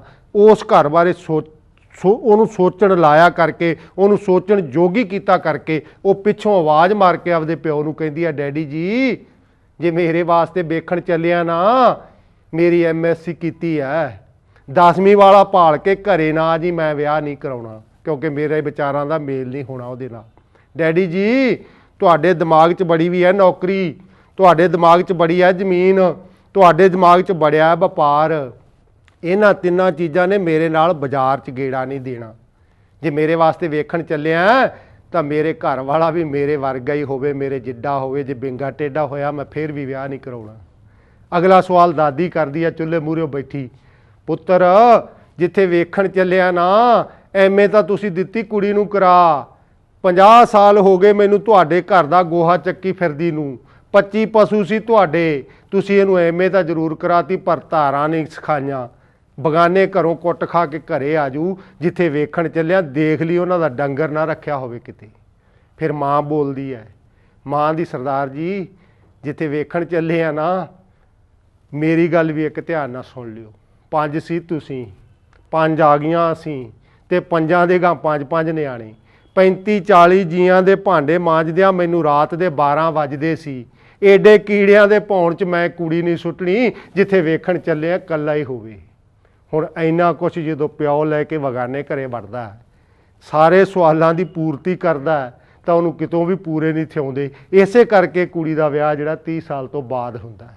ਤੇ ਜੋਤਸ਼ੀ ਜੀ ਨੂੰ ਸਵਾਲ ਕਰਨਾ ਬਣਦਾ ਹੈ, ਜੋਤਸ਼ੀ ਜੀ ਜੇ ਇਹ ਗ੍ਰਹਿ ਮਾੜੇ ਆ ਨਾ, ਤਾਂ ਮਾੜੇ ਤਾਂ ਸਾਡੀ ਦਾਦੀ ਵਾਸਤੇ ਸੀ ਜਿਹੜੀ 50 ਸਾਲ ਵਿਚਾਰੀ ਗੋਹਾ ਚੱਕੀ ਫਿਰਦੀ ਰਹੀ, ਮਾੜੇ ਤਾਂ ਸਾਡੀ ਮਾਂ ਵਾਸਤੇ ਸੀ ਜਿਹੜੀ 35-40 ਜੀਆਂ ਦੇ ਭਾਂਡੇ ਮਾਂਜ ਕੇ 12 ਵਜੇ ਰਾਤ ਨੂੰ ਪੈਂਦੀ ਸੀ। ਉਹ ਇਹਦੇ ਲਈ ਮਾੜੇ ਨਹੀਂ ਜੋਤਸ਼ੀ ਜੀ, ਕੁੜੀ ਵਾਸਤੇ ਮਾੜੇ ਨਹੀਂ। ਇਹਨੇ ਤਾਂ ਸ਼ਨੀ ਨੂੰ ਘਰੋਂ ਭਜਾਤਾ, ਇਹ ਆਂਦੀ ਜਾ ਸ਼ਨੀ ਸਾਡੀ ਤੇਰੇ ਨਾਲ ਨਹੀਂ ਬਣਨੀ, ਅਸੀਂ ਆਪਦੀ ਜ਼ਿੰਦਗੀ ਦਾ ਆਪ ਫੈਸਲਾ ਲਵਾਂਗੀਆਂ। ਸਾਡੇ ਐਡਾ ਦਿਮਾਗ ਸਾਡੇ ਮਾਂ ਪਿਓ ਨੇ ਲਾਤਾ, ਅੱਜ ਦੀ ਪੜ੍ਹਾਈ ਨੇ ਸਾਡਾ ਐਡਾ ਦਿਮਾਗ ਲਾਤਾ ਵੀ ਅਸੀਂ ਆਉਣ ਵਾਲੇ ਬਾਰੇ ਵੀ ਸੋਚਣਾ ਜਾਣਦੀਆਂ, ਅਸੀਂ ਆਪੇ ਹੀ ਆਪਦਾ ਵਿਆਹ ਕਰਾ ਲਾਂਗੇ, ਤੁਹਾਨੂੰ ਕੋਈ ਫਿਕਰ ਕਰਨ ਦੀ ਲੋੜ ਨਹੀਂ। ਅਗਲੀ ਜਨਮ ਕੁੰਡਲੀ ਮੰਗਲੀਕ ਜੋਗ। ਹੁਣ ਆਪਾਂ ਦੇਖੀਏ ਵੀ ਅਸਲ 'ਚ ਮੰਗਲੀਕ ਜੋਗ ਇਹ ਕਹਿੰਦੇ ਕਿਹਨੂੰ ਆ। ਜਨਮ ਵੇਲੇ ਬੱਚੇ ਦੇ ਵੇਲੇ ਜੇਕਰ ਪਹਿਲੇ ਚੌਥੇ 7ਵੇਂ 8ਵੇਂ ਤੇ 12ਵੇਂ ਘਰ 'ਚ ਮੰਗਲ ਹੈ ਤਾਂ ਮੁੰਡਾ ਮੰਗਲੀਕ ਹੈ, ਜੇਕਰ ਮੁੰਡਾ ਜੰਮਦਾ। ਚੌਥੇ 8ਵੇਂ ਤੇ 12ਵੇਂ ਘਰ 'ਚ ਜੇਕਰ ਮੰਗਲ ਹੈ ਤਾਂ ਕੁੜੀ ਮੰਗਲੀਕ ਹੈ, ਜੇਕਰ ਕੁੜੀ ਜੰਮਦੀ ਹੈ। ਹੁਣ ਇਹ ਇਸ ਸਾਰੇ ਕਾਸੇ ਨੂੰ ਸੱਚਾ ਕਰਨ ਦੀ ਖਾਤਰ, ਇਹਨੂੰ ਵਿਗਿਆਨ ਬਣਾਉਣ ਦੀ ਖਾਤਰ, ਇਹ ਐਸ ਇਕੱਲੇ ਲਗਨ ਦੇ ਘਰ ਤੇ ਇਹਨਾਂ ਦਾ ਯਕੀਨ ਹੀ ਨਹੀਂ ਖੜਾ। ਇੱਕ ਤਾਂ ਇਹ ਲਗਨ ਜਿੱਥੇ ਮਤਲਬ ਪਹਿਲੇ ਘਰ ਤੋਂ ਲੈ ਕੇ ਇਹਨੂੰ ਗਿਣਦੇ ਆ, ਦੂਜਾ ਇਹ ਚੰਦਰ ਲਗਨ ਜਿੱਥੇ ਚੰਦ ਬੈਠਾ ਉਹਨੂੰ ਚੰਦਰ ਲਗਨ ਕਹਿੰਦੇ ਆ, ਤੀਜਾ ਇਹ ਸੂਰਜ ਲਗਨ ਜਿੱਥੇ ਸੂਰਜ ਬੈਠਾ ਉਹਨੂੰ ਸੂਰਜ ਲਗਨ ਕਹਿੰਦੇ ਆ। ਇੱਥੇ ਹੁਣ ਦੋ ਇਕੱਠੇ ਬੈਠੇ ਆ, ਮਤਲਬ ਲਗਨ ਦੇ ਘਰ ਦੇ ਵਿੱਚ ਹੀ ਸੂਰਜ ਹੈ, ਸੂਰਜ ਲਗਨ ਵੀ ਇਹਦਾ ਇਹੀ ਬਣਦਾ। ਇੱਥੋਂ ਆਪਾਂ ਦੇਖਦੇ ਹਾਂ ਵੀ 91ਵੇਂ ਘਰ 'ਚ ਮੰਗਲ ਬਣਦਾ, ਪਹਿਲਾ ਦੂਜਾ ਤੀਜਾ ਚੌਥਾ, ਚੌਥੇ 'ਚ ਆ ਗਿਆ ਮੰਗਲ, ਇਹਦਾ ਕਰਕੇ ਮੰਗਲੀਕ ਹੋ ਗਿਆ ਕਿਉਂਕਿ ਚੌਥੇ 'ਚ ਆ ਗਿਆ। ਜੇ ਕੁੜੀ ਜੰਮਦੀ ਹੈ ਤਾਂ ਵੀ ਮੰਗਲੀਕ ਹੈ, ਜੇ ਮੁੰਡਾ ਜੰਮਦਾ ਤਾਂ ਵੀ ਮੰਗਲੀਕ ਹੈ। ਹੁਣ ਆਪਾਂ ਵੇਖਦੇ ਹਾਂ ਚੰਦ ਤੋਂ ਕਿਹੜੇ ਘਰ 'ਚ ਆਉਂਦਾ ਉਹ ਮੰਗਲ। ਚੰਦ ਤੋਂ ਇੱਥੋਂ ਜਦੋਂ ਆਪਾਂ ਗਿਣ ਲੱਗਦੇ ਹਾਂ ਚੰਦਰ ਕੁੰਡਲੀ ਅਨੁਸਾਰ, ਇਹ ਚੰਦਰ ਲਗਨ ਅਨੁਸਾਰ 1 2 3 4 5 6 7 8 9 10 11 ਤੇ 12ਵੇਂ ਘਰ 'ਚ ਮੰਗਲ ਆਉਂਦਾ। ਸਾਰੀਆਂ ਗੱਲਾਂ ਹੀ ਸਾਬਤ ਹੋ ਗਈਆਂ। ਮਤਲਬ ਇਹ 100% ਮੰਗਲੀਕ ਬੱਚਾ ਹੈ। ਇਹਨਾਂ ਮੁਤਾਬਕ ਚੰਦਰ ਲਗਨ ਤੋਂ ਵੀ ਮੰਗਲੀਕ ਹੈ, ਸੂਰਜ ਲਗਨ ਤੋਂ ਵੀ ਮੰਗਲੀਕ ਹੈ, ਤੇ ਲਗਨ ਤੋਂ ਵੀ ਮੰਗਲੀਕ ਹੈ। ਇਸ ਕਰਕੇ ਇਹਨੂੰ ਇਹ ਮੰਗਲੀਕ ਜੋਗ ਕਹਿੰਦੇ ਆ। ਤੇ ਇਹੋ ਜਿਹੇ ਸਾਰੇ ਸਾਨੂੰ ਭੁਲੇਖੇ ਪਾਉਂਦੇ ਆ ਵੀ ਵਿਆਹ ਜੇ ਮੰਗਲੀਕ ਦਾ ਮੰਗਲੀਕ ਨਾ ਹੋ ਗਿਆ, ਦੂਜੇ ਦਾ ਦੂਜੇ ਨਾਲ ਹੋ ਗਿਆ। ਪਰ ਮੈਂ ਇੱਕ ਸਵਾਲ ਇੱਥੇ ਵੀ ਮੇਰਾ ਕਰਨਾ ਬਣਦਾ ਹੈ ਵੀ ਜਿਹੜੇ ਪਿੰਡਾਂ 'ਚ ਵਿਆਹ ਕਰਦੇ ਆ, ਹੁਣ ਸ਼ਹਿਰੀ ਤਾਂ ਤੁਹਾਡੇ ਚੁੰਗਲ 'ਚ ਗਏ ਆ ਪਿੰਡਾਂ ਵਾਲੇ ਭਲਾ ਕਿੰਨੀਆਂ ਕੁ ਜਨਮ ਪੱਤਰੀਆਂ ਬਣਾਉਂਦੇ ਆ। ਬਾਕੀ ਇਹਦੇ 'ਚ ਧਰਮਾਂ ਦਾ ਵੀ ਰੌਲਾ। ਹਿੰਦੂ ਧਰਮ ਵਾਲੇ ਜਿਹੜੇ ਸਾਥੀ ਹੈ ਉਹ ਤਕਰੀਬਨ 75-80% ਹੀ ਬਣਾਈ ਜਾਂਦੇ ਆ। ਜਿਹੜੇ ਸਿੱਖ ਧਰਮ ਵਾਲੇ ਉਹ ਮੇਰੀ ਨਿਗਾਹ 'ਚ 20% ਵੀ ਨਹੀਂ ਬਣਾਉਂਦੇ। ਤੇ ਜਿਹੜੇ ਮੁਸਲਮਾਨ ਆ ਉਹਨਾਂ ਦਾ ਢੰਗ ਹੀ ਹੋਰ ਹੈ। ਤੇ ਜਿਹੜੇ ਵਿਕਸਿਤ ਕੰਟਰੀ ਹੈ ਉਹ ਉਹਨਾਂ ਦਾ ਮਤਲਬ ਹੀ ਕੋਈ ਨਹੀਂ ਜਨਮ ਕੁੰਡਲੀਆਂ ਮਿਲਾਉਣ ਦਾ। ਉਹ ਆਪਦਾ ਪਿਆਰ ਵਿਆਹ ਹੀ ਕਰਾਉਂਦੇ ਆ ਉੱਥੇ। ਮਤਲਬ ਉਹੀ ਉਹਨਾਂ ਦਾ ਆਪਦੀ ਕੋਈ ਸਹਿਮਤੀ ਜ਼ਰੂਰੀ ਹੈ। ਤੇ ਇਹ ਸਾਰੇ ਕਾਸੇ ਨੂੰ ਜੇਕਰ ਆਪਾਂ ਸਮੇਂ ਦੇ ਨਾਲ ਤੋਲ ਕੇ ਵੇਖੀਏ ਤਾਂ ਪੂਰਾ ਨਹੀਂ ਆ ਸਕਦਾ ਗਾ। ਤੁਸੀਂ ਦੱਸ ਸਕਦੇ ਆ ਸਰਕਾਰ ਡਿੱਗੂਗੀ, ਤੁਸੀਂ ਦੱਸ ਸਕਦੇ ਆ ਸਰਕਾਰ ਬਣੂਗੀ ਜਿਵੇਂ PN ਰਾਵ ਹੋਣਾ ਨੇ ਪਿਛਲੇ ਦਿਨਾਂ 'ਚ ਝੂਠ ਮਾਰਿਆ। ਉਹ ਸਾਰਾ ਕੁਝ ਅੱਜ ਤੱਕ ਚੈਨਲ ਤੇ ਲੋਕਾਂ ਨੇ ਸੁਣਿਆ। ਗਾਇਤਰੀ ਦੇਵੀ, PN ਰਾਵ, ਗੋ ਰਕਸ਼ਾਨੰਦ ਔਰ ਨਾਸਕ ਵਾਲਾ ਤੇ ਖਰਾਣਾ ਚੰਡੀਗੜ੍ਹ ਵਾਲਾ, ਇਹ ਸਾਰਿਆਂ ਨੇ ਕਿੱਡਾ ਝੂਠ ਮਾਰਿਆ ਤੇ ਕਿੱਡਾ ਨੰਗਾ ਹੋਇਆ। 8 ਜੋਤਸ਼ੀਆਂ ਨੇ ਸਰਕਾਰ ਤੋੜੀ ਤੇ 6 ਨੇ ਰੱਖੀ। 6 ਦੇ ਰੱਖਣ ਦਾ ਜ਼ਿੰਮੇਵਾਰ ਗ੍ਰਹਿ ਹੈ ਤੇ 8 ਦੇ ਤੋੜਨ ਦੇ ਜ਼ਿੰਮੇਵਾਰ ਵੀ ਗ੍ਰਹਿ ਹੈ। ਤੁਸੀਂ ਇੱਕ ਮਤ ਤਾਂ ਹੋ ਜਾਓ, ਸਾਰੇ ਇੱਕ ਮਤ ਹੋ ਕੇ ਗੱਲ ਕਰੋ। ਸਾਨੂੰ ਪਤਾ ਲੱਗ ਜੇ ਤੁਹਾਡੇ ਵਿਗਿਆਨ ਦਾ। ਵਿਗਿਆਨ ਤਾਂ 2 ਤੇ 2 4 ਹੀ ਹੁੰਦਾ। ਉਹ ਤਾਂ ਇਹੋ ਜਿਹੀਆਂ ਦਲੀਲਾਂ ਦਿੰਦਾ ਹੀ ਨਹੀਂ ਜਿਹੋ ਜਿਹੀਆਂ ਤੁਸੀਂ ਦਲੀਲਾਂ ਦਿੰਦੇ ਆ। ਸਰਕਾਰ ਤੋੜਨ ਪਿੱਛੇ ਕੱਲੇ ਦੀ ਵੱਖਰੀ ਦਲੀਲ ਅਸੀਂ ਤਰਕਸ਼ੀਲ ਮੈਗਜ਼ੀਨ 'ਚ ਵੀ ਦਿੱਤਾ। ਮੇਰੇ ਲੋਕੋ ਤੁਸੀਂ ਪੜ੍ਹ ਕੇ ਵੇਖੋ, ਅਸੀਂ ਮੈਗਜ਼ੀਨ 'ਚ ਵੀ ਇਹ ਸਾਰਾ ਲੇਖ ਦਿੱਤਾ। ਜੇ ਕਿਸੇ ਨੇ ਇੰਡੀਆ ਟੂਡੇ ਹਿੰਦੀ ਦਾ ਕੋਈ ਹੈ ਸਾਥੀ ਹਿੰਦੀ ਪੜ੍ਹਨ ਵਾਲਾ ਤਾਂ ਇੰਡੀਆ ਟੂਡੇ ਪੜ੍ਹ ਸਕਦਾ। ਇਹਨਾਂ ਨੇ 24 ਅਗਸਤ ਨੂੰ ਇਹ ਝੂਠ ਮਾਰਿਆ। 24 ਅਗਸਤ ਵਾਲੇ ਦਿਨ ਉਹਨਾਂ ਨੇ ਅੱਜ ਤੱਕ ਚੈਨਲ ਤੇ ਲਾਈਵ ਇਹ ਪ੍ਰੋਗਰਾਮ ਦਿਖਾਇਆ। ਉਹਨਾਂ ਨੇ ਸਵਾਲ ਪੁੱਛੇ ਸੀ 8, ਜਿਹਦੇ 'ਚ ਸਾਰੇ ਜੋਤਸ਼ੀ ਫੇਲ ਹੋਏ। ਸਾਨੂੰ ਦੱਸੋ ਤਾਂ ਸਹੀ ਤੁਹਾਡਾ ਵਿਗਿਆਨ ਕਹਿੰਦਾ ਕੀ ਹੈ। ਤੁਸੀਂ ਸੱਚ ਤਾਂ ਸਾਨੂੰ ਸਾਬਤ ਕਰਕੇ ਵਿਖਾਓ। ਨਾਰੀ ਜਾਤੀ ਦੀ ਕਿਵੇਂ ਇਹ ਉਹਨੂੰ ਅਪਮਾਨਿਤ ਕਰਦੇ ਆ ਨਾਰੀ ਜਾਤੀ ਨੂੰ। ਇਹ ਕਹਿੰਦੇ ਬਈ ਜੇਕਰ 7ਵੇਂ ਘਰ 'ਚ ਮੰਗਲ, ਸ਼ਨੀ ਤੇ ਸ਼ੁੱਕਰ ਤਿੰਨੇ ਇਕੱਠੇ ਹੋ ਜਾਣ ਤਾਂ ਕੁੜੀ ਆਚਰਨਹੀਨ ਜੰਮਦੀ ਹੈ। ਜੋਤਸ਼ੀ ਜੀ ਜਿਹੜਾ ਅਸੀਂ ਅਖਬਾਰ 'ਚ ਪਰਸੋਂ ਪੜ੍ਹਿਆ ਵੀ 7 ਸਾਲ ਦੀ ਬਾਲੜੀ ਦੇ ਨਾਲ ਬਲਾਤਕਾਰ ਹੋਇਆ, ਉਹ ਆਚਰਨਹੀਨ ਜੰਮੀ ਸੀ। ਉਹਨੂੰ ਤਾਂ ਵਿਚਾਰੀ ਨੂੰ ਆਚਰਨਹੀਨਤਾ ਦਾ ਪਤਾ ਹੀ ਨਹੀਂ। ਉਹ ਮੁਖਤਾਰਾ ਮਾਈ ਪਾਕਿਸਤਾਨ ਵਾਲੀ ਜਿਹੜੀ ਇੱਕ ਵਿਚਾਰੀ ਗਰੀਬ ਪਰਿਵਾਰ ਦੀ ਕੁੜੀ ਹੈ, ਉਸ ਕੁੜੀ ਦੇ ਭਰਾ ਨੇ ਕਿਸੇ ਉੱਚੇ ਪਰਿਵਾਰ ਵੱਡੀ ਅਮੀਰ ਪਰਿਵਾਰ ਦੀ ਕੁੜੀ ਦੇ ਨਾਲ ਪ੍ਰੇਮ ਵਿਆਹ ਦੀ ਗੱਲ ਕੀਤੀ ਹੈ। ਉਸ ਪ੍ਰੇਮ ਵਿਆਹ ਦਾ ਪਿੰਡ 'ਚ ਪਤਾ ਲੱਗਾ। ਜਦੋਂ ਪਤਾ ਲੱਗਾ ਤਾਂ ਉੱਥੋਂ ਦੀ ਮਜ਼੍ਹਬੀ ਪੰਚਾਇਤ, ਉੱਥੋਂ ਦੇ ਧਾਰਮਿਕ ਆਗੂ ਇੱਕ ਸਜ਼ਾ ਸੁਣਾਉਂਦੇ ਆ ਪੰਚਾਇਤ 'ਚ ਵੀ ਇਸ ਕੁੜੀ ਦੇ ਪਰਿਵਾਰ ਦੇ 5 ਮੁੰਡੇ ਉਸ ਮੁਖਤਾਰਾ ਮਾਈ ਨੂੰ ਰਾਤ ਰੱਖਣਗੇ। ਕੀ ਮੁਖਤਾਰਾ ਮਾਈ ਆਚਰਨਹੀਨ ਜੰਮੀ ਸੀ? ਕਿ ਸਾਡੀ ਬੀਬੀ ਜਮਾਮਾ ਬੀਬੀ ਮੱਧ ਪ੍ਰਦੇਸ਼ ਵਾਲੀ ਜਿਹਨੂੰ ਸਹੁਰੇ ਨੇ ਉਹਦੇ ਨੇ ਹੱਥ ਪਾਇਆ, ਸਹੁਰੇ ਨੇ ਹੱਥ ਪਾਉਣ ਤੋਂ ਬਾਅਦ ਉਹ ਵਿਚਾਰੀ ਪੰਚਾਇਤ 'ਚ ਆਪਦਾ ਫੈਸਲਾ ਲੈ ਕੇ ਜਾਂਦੀ ਹੈ।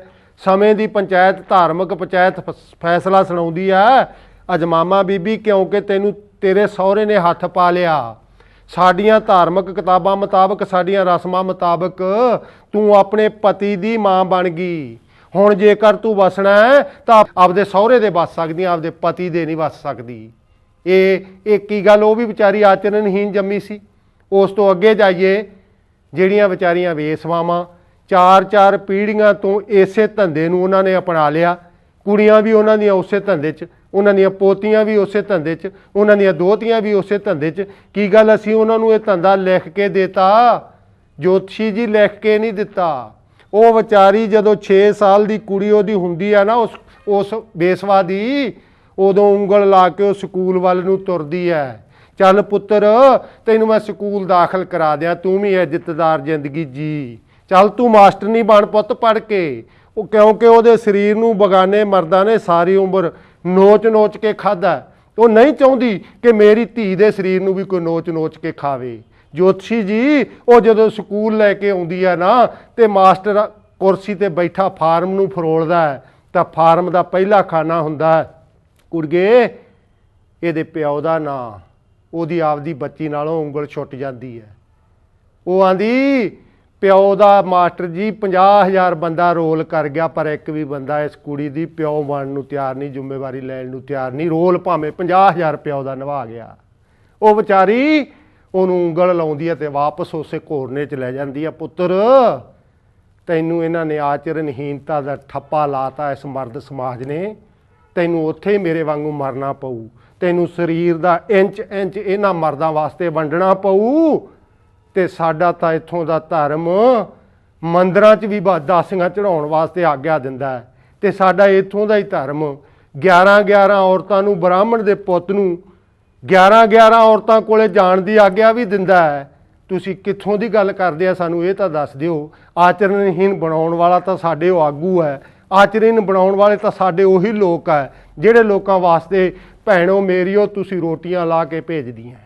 ਇਹ ਵੇਲਾ ਸਮਾਜ ਤੁਹਾਡੀਆਂ ਹੀ ਪੱਕੀਆਂ ਹੋਈਆਂ ਹੱਥਾਂ ਦੀਆਂ ਰੋਟੀਆਂ ਖਾ ਕੇ ਤੁਹਾਡੇ ਵਾਸਤੇ ਹੀ ਇਹੋ ਜਿਹੇ ਫਰਮਾਨ ਜਾਰੀ ਕਰਦਾ। ਜੇਕਰ ਇਹਨਾਂ ਨੂੰ ਕੰਮ ਲਾਉਣਾ, ਜੇਕਰ ਵਰਕ ਕਲਚਰ ਸਿਰਜਣਾ, ਜੇਕਰ ਇਹਨਾਂ ਸਾਰਿਆਂ ਨੂੰ ਆਪਾਂ ਆਪਣੇ ਬਰਾਬਰ ਲੈ ਕੇ ਆਉਣਾ, ਤਾਂ ਕਿਸੇ ਵੇਲੜ ਹੱਥਾਂ ਵਾਸਤੇ ਤੁਹਾਡਾ ਵੇਲਣਾ ਰੋਟੀ ਨਾ ਵੇਲੇ ਭੈਣੋ ਮੇਰੀਓ ਇੱਕੋ ਹੀ ਹੱਲ ਹੈ ਇਹਦਾ। ਜੇਕਰ ਵੇਲੜਾਂ ਦੀਆਂ ਰੋਟੀਆਂ ਤੁਹਾਡੇ ਘਰੋਂ ਬੰਦ ਹੋ ਜਾਂਦੀਆਂ ਤਾਂ ਇਹੋ ਜਿਹੇ ਆਦੇਸ਼ ਜਿਹੜੇ ਮਰਦ ਸਮਾਜ ਤੁਹਾਡੇ ਵਾਸਤੇ ਜਾਰੀ ਕਰਦਾ ਇਹ ਸਾਰੇ ਹੀ ਬੰਦ ਹੋ ਜਾਣਗੇ। ਤਰਕਸ਼ੀਲ ਸੁਸਾਇਟੀ ਦੀ ਇਹ ਸਮਝ ਹੈ ਵੀ ਜੇਕਰ ਆਪਾਂ ਵਰਕ ਕਲਚਰ ਨੂੰ ਅਪਣਾਈਏ, ਆਪਾਂ ਲੋਕਾਂ 'ਚ ਉਸ ਲੋਕਾਂ ਦਾ ਆਦਰ ਕਰੀਏ ਜਿਹੜੇ ਆਦਰ ਦੇ ਯੋਗ ਹੈ। ਇੱਥੇ ਮੈਂ ਇੱਕ ਉਦਾਹਰਨ ਦੇਣੀ ਚਾਹੂੰਗਾ।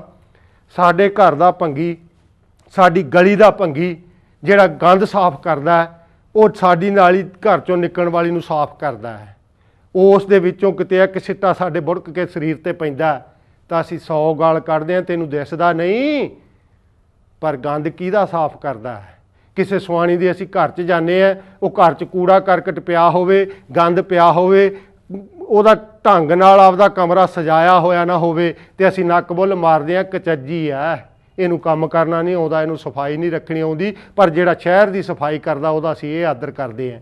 ਦੋ ਸੜਕ ਤੇ ਤੁਰੇ ਜਾਂਦੇ ਆ, ਇੱਕ ਮਜ਼ਦੂਰ ਆ ਜਿਹਦੇ ਮੋਢਿਆਂ ਤੇ ਕਹੀ ਹੈ, ਇੱਕ ਚਿੱਟਾ ਚੋਲਾ ਪੱਗ ਬੰਨੀ ਵੀ ਆ, ਉਹ ਲਿਬਾਸ ਆ ਜਿਹੜਾ ਸਾਡੇ ਵਿਹਲੜਾਂ ਦਾ ਹੈ। ਉਹ ਅੱਗੇ ਤੁਰਿਆ ਜਾਂਦਾ, ਦੋਵੇਂ ਤੁਰੇ ਜਾਂਦੇ ਆ, ਮਗਰਲਾ ਮਜ਼ਦੂਰ ਸਾਨੂੰ ਹੱਥ ਦਿੰਦਾ ਵੀ ਮੇਰੇ ਪਿੰਡ ਦਾ ਮਾਸਟਰਾ ਬਿਠਾ ਕੇ ਲੈ ਜਾਓ, ਹੱਥ ਦਿੱਤਾ।